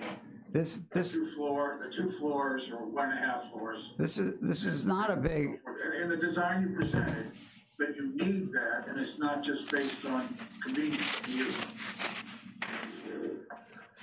It's not a large house. It's 1,200 square feet. Russell, if I can jump in. I mean, Alec, the question that Russell is asking is that every inch that you are putting in there is necessary. It's not a question of it's a small or a large house. It's a question of, is every room at the size they're at, is it an absolute necessity to have? Am I correct in what you're asking, Russell? Yeah. yes. Except for, well, you know, I mean, obviously space can be consolidated to a certain extent. What really drives the square foot issue amount is the difficulty of fitting a house in between the septic field and the eastern property line. That's by the shorefront. You know, I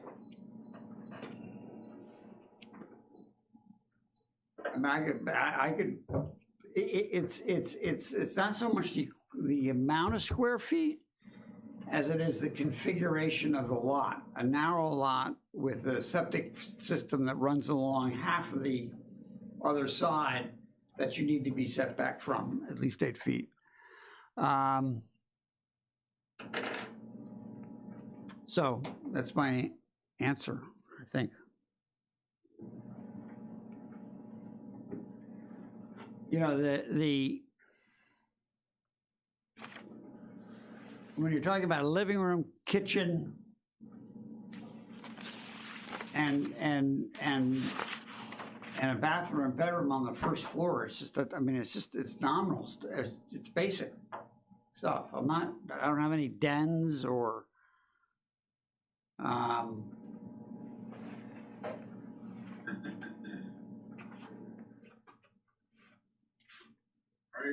I mean, if I have to make the structure narrower, I will make it narrower, but the depth issue is an issue too. So, anyway.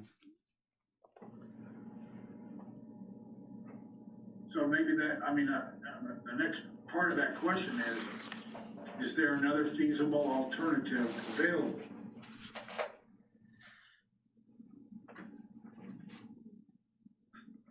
In terms of a structure? If I can jump in again, the thing, I think Alec was trying to say this a bit earlier, we can't go, the ordinance pretty much prohibits this, we can't really go anywhere closer than 100 feet from the water. Like, right.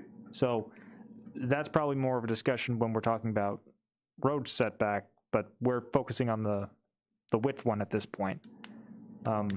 I just wanted to include that piece. Yeah, we're still, I mean, I'm leaving the road one for later, we're gonna have to figure that one out. Yeah. The, just working on the side setbacks right now. And just I mean, doing the numbers. can you do like half of that? Half of the 6 feet, give me, or 4 feet or 2 feet? On the east side? I mean, that's all I need. You gain 2 feet, because you can go 8 feet from the septic. So I got 2 feet there, and then if I get 2 more feet, then I've got the 24, from 20 to 24. So now you're asking for a 2-foot variance, is that what you're asking for? Yeah, Is that numbers go right that way? I got lost right there, so I need someone to explain that. So he's gonna move the house 2 feet closer to the septic, so now what's he need for a variance? And then he would, instead of 6, well, 2, so what's he 4, asking for a sideline variance right now, what's he asking for, 6 feet. So, how about 2? He's asking for 6 feet now. So, He moves 2 feet for the one septic. so then it would take it to 4. Mm-hmm. He's willing to go another 2 feet, so now he's asking for a 2-foot variance. Instead of 6. Correct. I'll just put out there right now that, you know, as far as I read the criteria, I mean, and I don't mean this to be, you know, picky, I just, you know, but as far as I read the criteria, it, you know, even if it was a 6-inch variance, a variance technically is a variance. So I'll just put out there that as far as my reading of the law and what our job here to do tonight is, it wouldn't make a difference whether it was 6 inches or 6 feet. And I'm, Right. you know, again, I don't mean to be argumentative, I just wanted to put that out there. Yeah. I'll also just put out there that from what I've seen, or it's not, but what I've heard tonight, you know, it is my belief that that the 5th criteria can't be met, though I do agree that this is a modest size house, and by no means is it, you know, some enormous palace or castle. It is, I think, again, under the strict reading of the law, we're looking at whether this is of convenience or not. And again, it is a modestly sized house, no doubt, but the applicant did say that he's able to make it smaller, that if he has to make it smaller, he would. I believe he said that I can build a tiny house, but it would be more expensive to do so. And also, it seems that there are feasible alternatives. And when I think about this criteria, it's really hard for me usually to come up with that scenario where there isn't a feasible alternative. I've been on the board for just a few years, maybe 4 years, and we granted 1 variance in that time. I work with an attorney from Union who's been on the Board of Appeals in Union for 30 years, and a couple of years ago he told me that they've granted 1 variance in 30 years. So they are like hen's teeth, and I think that it's that 5th criteria that folks will often refer to is really hard to overcome, and in my opinion, there is a feasible alternative, and this is a request out of convenience technically under these criteria. And I do see the hand, if you don't mind me jumping in. I do want to agree with Natasha on, we are kind of, at least Stan and I were getting a bit off topic there of, that's not really what the 5th criteria is about. You're right, the 5th criteria is more about if, for example, the shoreland, there is that restriction. He can't go more down in the shoreland. If blasting was an option, I think we had a variance where that was someone saying that that's an alternative. You're right, that is what we should be focusing on. So sorry if Stan and I went a bit off track on that one. And I didn't mean to, I didn't mean it. I just meant, you know, as somebody that has to go to court and argue, often it'd be nice if sometimes the judge would point out to me that I can talk about, you know, something, and it's not gonna, but I just wanted to put out there that in my opinion, it's 6 inches, 600 feet, well, you know, doesn't Right. matter. It's a variance, I think. But thank you, and I appreciate what you and Stan are doing. You guys are always very, very helpful during this process. And also there's a hand from, I'm sorry, I can't, I forgot the name, I'm sorry. You said it earlier. Dan? No, the one in the red hoodie. Pritzker? Yes, yeah. Dan? To me, Yep. Another criteria that, Leroy, did you have something to say? No, I had to move, but I told him my power, I had to plug my computer in. Okay. I think Mr. Pritzker had something he wanted to add. Please. yeah, I'm sorry, I feel bad for Alec, but there's a reason, you know, if he ends up building, you guys don't give him a variance and he gets stuck with the property or he chooses to build a house he doesn't like, I feel bad. Nice fellow, and I met him and we could be good neighbors, hopefully this doesn't sour it, although it may, I understand how personalities are. But there's a reason that 2 generations didn't build on that house, except because it became an unbuildable lot. Yeah, there are ways to do it now with better engineering of the septic system and stuff like that, but there's a reason that 2 generations of the same family that desperately wanted to build on that house, build on that property, didn't build on that property. He's running up against all these things. Would have been a better research, would have shown why it didn't sell and why they didn't build there. That's it. Okay, thank you. We have one more criteria, and then I'd like to go to Stan and see if he found out anything about the subdivision. So the last criteria is that the granting of the variance will not or will substantially reduce or impair the use of abutting properties. Granting of the variance, your opinions on whether or not the granting of the variance will substantially reduce or impair use of abutting properties. Where's that? Namely, That's number as I 4. understand it, Ms. Barry and Mr. Pritzker's property. Sorry. Sorry. So, let me you're ask on Alan first. In your material, you indicated that I would not. Would you like to add anything to that material? No, I don't think so. The lot was, when I came upon it, it had fallen trees and stumps and whatever else. Certainly whatever I've done to the lot so far has made the community look a lot nicer. And I hopefully intend to continue to be able to do that with your help.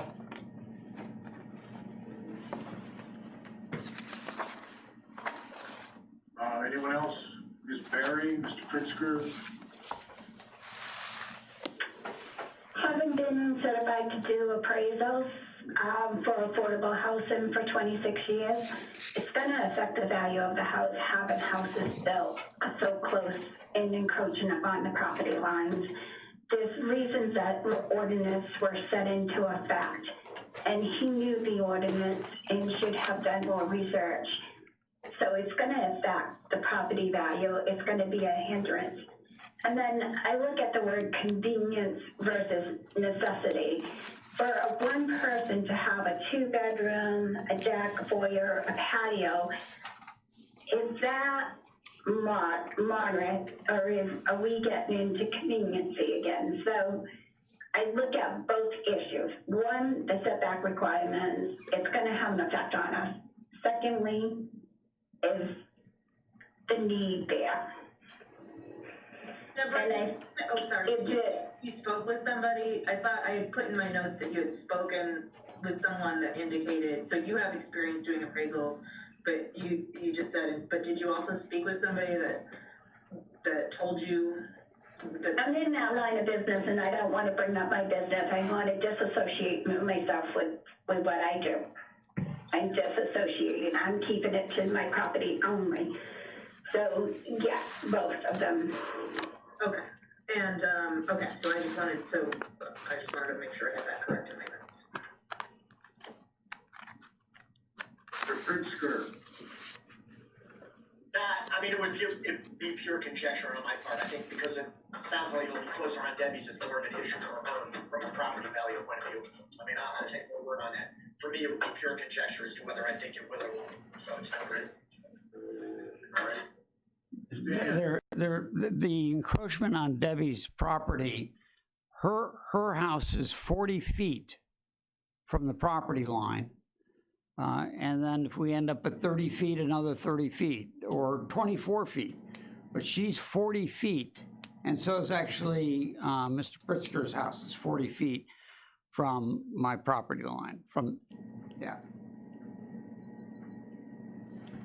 I will have to say, That's my not- house that's burnt not- down. that's not I encroachment. stayed within the variance requirements. I didn't go encroachment. to exceed. I put an addition on so I would have a 2-bedroom, 1-bathroom home for 2 people. I didn't go to the board to ask for variance. I checked out the setback requirements. I had Stan come down. I stayed within it. He's taken into effect my 40 feet because I chose to stay away from the setback requirements. I think it would be considerate of him to do the same to me, to stay within those setback requirements. And there's a reason that the ordinance are put into place. You have a double lot, but the issue of I have 3 children. You telling me I can't have my children come and visit me and have their own bathroom? I mean, you know, it's come on. It's that to say that part of the reason on the site is where the foyer is can be squeezed in a little bit. So that accommodates the bedroom on the right side, and that's the only thing that I can think of doing by shortening it. The width, you know. So, With a stick build house, you can build anything, you know, any type of shape you want. With a post and beam, the route I have been negotiating with Shelter Institute, it's a little bit different. So that's why I've been talking about the 24-foot versus a 20-foot. But anyway, thank you. So, Russ, when it comes to the 4th criteria, I will just say that my understanding of all of these tests is that the burden of proof is on the petitioner, and I don't know if this is something that we would need more information to be able, because right now we have a neighbor that's saying that it's her belief, both from personal experience, professional experience, but also from an opinion of a third-party expert, that it would affect her property value. And I think right now we have that versus the petitioner saying he doesn't think it will. No, let me. He doesn't know if it will. So it puts us in a. I don't think so. I'm sorry. I'll just finish my statement just quickly. Is that if the burden of proof is on the petitioner might need to get an appraisal. Go forward to get more information about that point before we could say that the petitioner has met that burden to prove that it wouldn't affect the property values. When Hockamont is that it's the verdict would be out, we wouldn't really know, but I don't think the petitioner's met that burden in that element as of just today. I don't think that it's impossible to meet that burden. I just don't think that I'm there today. Thank you for that. I don't think it's a necessary burden to have to meet. And the reason being is that in 1967, Hockomock Acres Development set this lot, as well as Debbie's lot, aside as buildable lots. So whoever bought houses knew that this is a buildable lot. And because a house is being built there, to say that it's going to reduce, well, it's meant to have a house built on it. It's intended to have a house built on that lot. It's part of the whole Hockomock Acres Homeowners Association. And it was the prior owner's right to be able to sell his lot once he was able to prove that one of the bylaws is that you have to be able to have a septic system, which he was able to get, and that's why it came on the market. But that lot is always intended to be built upon, even when Ms. Berry bought her house. So she had to realize that a house would be built there eventually. I can't see where any burden on me to prove on a market study that if I build a house, the other houses would drop in value. This was already. The law states that the petitioner must prove, so that does put the burden on the petitioner, and we're not talking about whether or not you can build on a lot, we're talking about whether or not a variance can be granted based on these tests. So I have no opinion as to whether something can be built on. Actually, as far as criteria 5 goes, it seems that we're gonna have to look at the road setback, but I'm not arguing that it can't be built on, because that's not what we're here today to discuss. What we're here today to discuss and decide upon as a board is whether the variance, granting of the variance, number one, these elements are all proven by the petitioner, and that, again, that burden of proof is on the petitioner. So here, I'm not saying, I have no idea whether there would be a depreciation of property value of anyone else. I don't know that, but I know that from what the law states, the burden would be on the petitioner, and we often will have these hearings where neighbors don't come and they don't bring up any oppositional facts. And so we wouldn't have any other evidence or any other evidence, testimonial evidence of any sort to make that judgment on. So as far as my belief, and I'm only one member here voting today, but my belief is that I wouldn't be able to say that that was proven today. But as far as whether this is a buildable lot or not is not something that I am weighing in on today whatsoever. It's only whether a variance can be granted under these very strict criteria. Dan, do you have any information, and thanks for the segue, Natasha, do you have any information on the road setback that might be contained in the subdivision plan? Actually, Russell, I'll also just jump in. The document that Stan's going to be referring to, I sent to your emails. If you want to just pop that up and share it with everyone. Did you send it to? I sent it to both emails. Okay.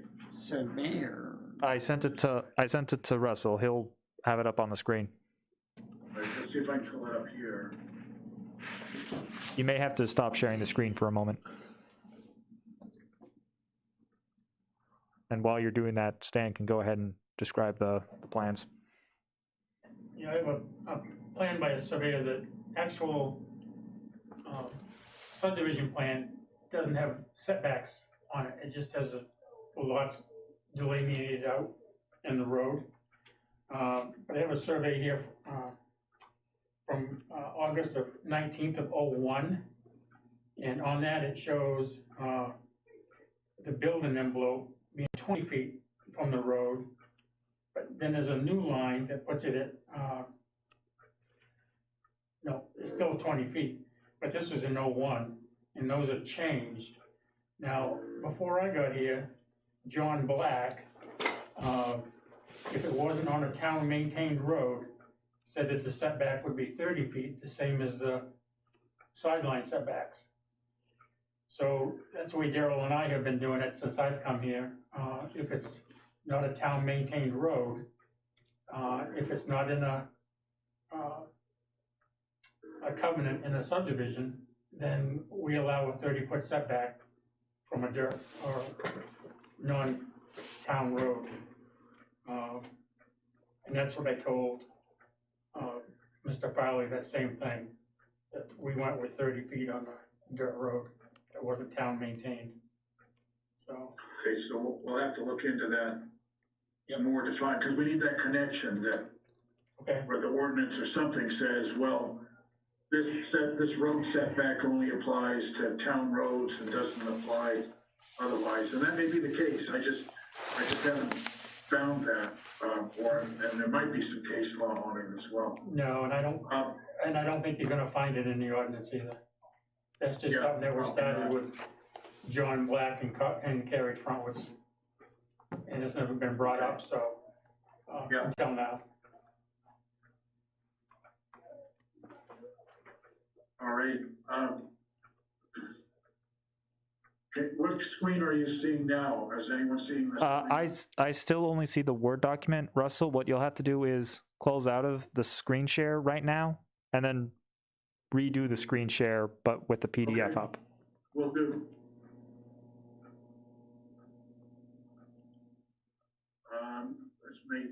It may not display that well, let's see. We'll give it our best shot. Let's try it and then go from there.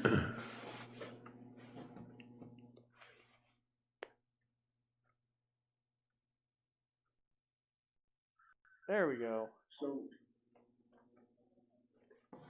here's the, this looks somewhat like what we've been seeing, but we've seen it with overlays. So you got the 100-foot on the diagonal here. Right. Then you got the 20 feet and the 30 feet from the sidelines being shown. And this plan is, what's the date of this? Might be in here somewhere. It's on the very bottom. You should see it. Yeah, 10, what is that? 81901. 1901. Yeah, good, okay. So this is 2001, and the 30-foot setbacks are already in, and there's the old 20. And then it's showing 20 feet from the road. Who knows what I'll be that back. is. So that's, and B&M Engineering did that one. There's a gazebo. There's a 75-foot setback, so now it's 100 there.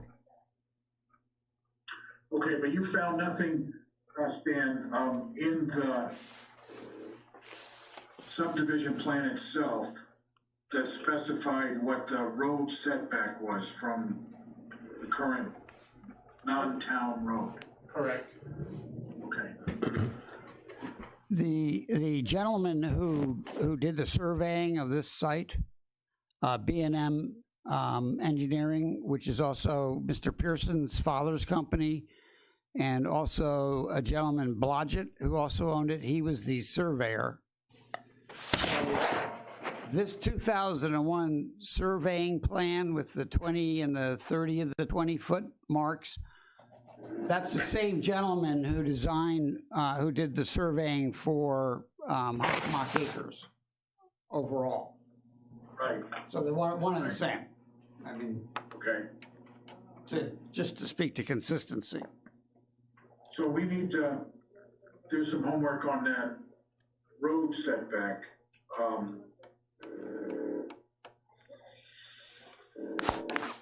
Before we can get back to you, because we don't know the answer. I mean, I've got to find, we have to find something that says what the setback is for that road. If there's nothing that says there's any setback, then we don't need to give you a variance. If there's something that has a setback requirement to it, then we need to deal with that. But we don't, right now I don't know where our authority is on that road setback, because there's a 75-foot provision in the ordinance, and that's the only one we can see right now. And I have to believe the engineers, when they put in that 20-foot line, they must have based that on something. Whether was in the ordinance and it's no longer in there, or there's somewhere in the ordinance that I'm missing about where that setback is. Maybe there's a dirt road thing or whatever, setback requirement or something. But maybe we don't have the authority to give you the variance because you may not need one. There may not be a dimensional requirement for setbacks off a dirt road or off a private road. So if that's what this is a private road? Is that what you're saying, Stan? I believe so, yes. Once you turn out from the intersection of Broad Cove East and Broad Cove West, from where the blacktop stops, it's a private road from there in. It's an association road, I believe. I believe Hockomock Acres owns that. Yeah. Yep. They're responsible because they do the Hockomock Acres Association does the plowing and all that kind of stuff. And that's my belief also.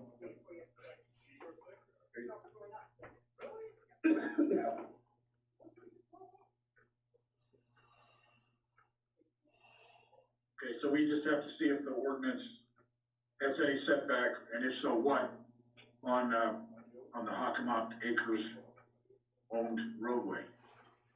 And there's probably something in there, in one of the subdivision provisions, and I'll check into those. I looked at those briefly because they applied to this case, but I didn't look at it with the idea of finding a setback for the road.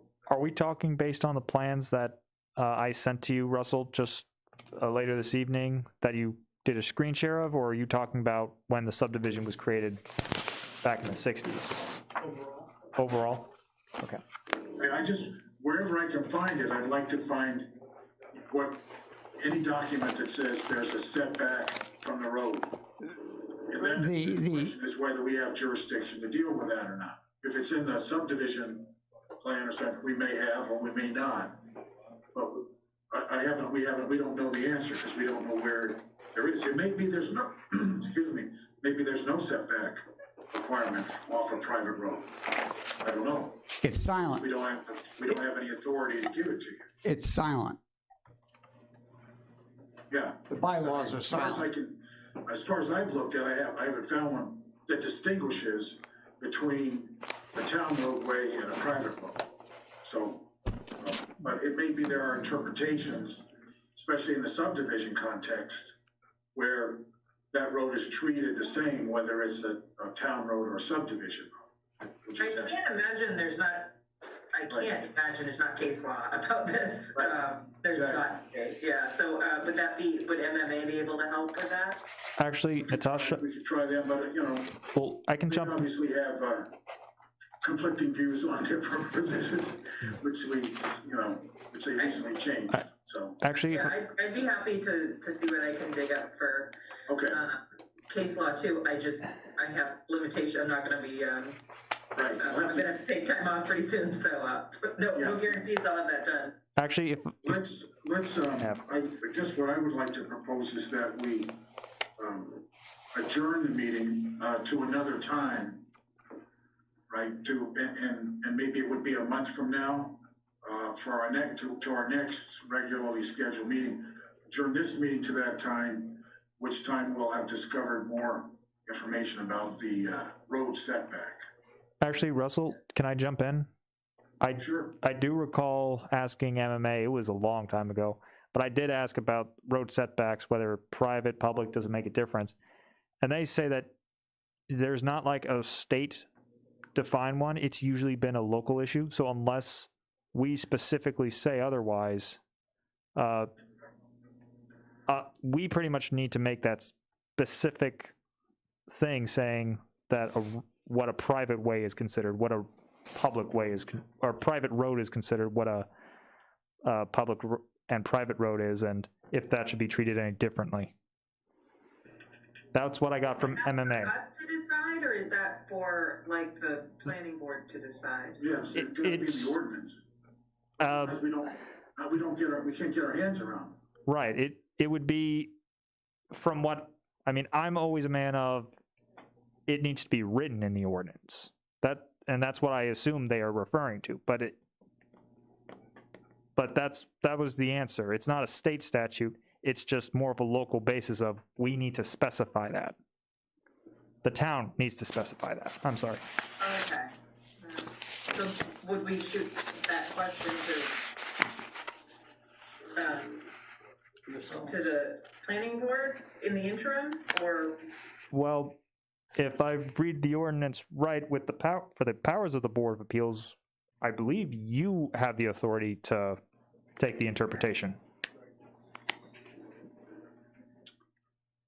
Stan, I'm sorry, you talked about, was it the previous code enforcement officer, Mr. Black? Is he still around to talk to, or? I think so.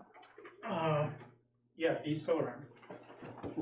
Is that, this is just uncharted territory for me, so I'm just wondering what we would want to do prior to that meeting next month. Yeah, so I think what's going to have to happen is I'll sit down tomorrow, and I'm sure that Max is going to do the same thing. And we'll go through the ordinance and see if there's anything about private roads or in there other than, you know, town road setbacks. And if there's not, I guess that kind of answers the question. So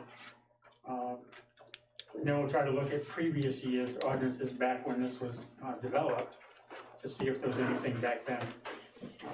And that's all I can do, and then we can give you an answer. That sounds good. Thank you, sounds Yep. great. Thank you, yeah. Right, so I move we adjourn to the next monthly meeting and take it up then. Is there a second? Second. Could I ask one question, please? How can I get a copy of the subdivision plan that was approved in 1967? It's a public document, so I don't mind sharing that if you just send me an email to remind me. What's that? Just send me an email. It's a public document that's available here at the town office, so I can just send you a PDF. Okay, so who's speaking right now? Who am I sending the email to? Max Johnstone, you've spoken with me on the phone prior to this meeting. Okay, yeah, I didn't recognize your voice. It's all right. Okay, I'll send you an email. It's the mask. It covers it up. Okay. Let's see. So those in favor of the motion, Leroy, are you in favor of the motion to adjourn to the, okay? Yes. Natasha, Aye. Stan, who else have we got here? Well, it was a 4-0 Four vote. of us anyway. Yep. One in favor. All right, so thank you all. See you in a month.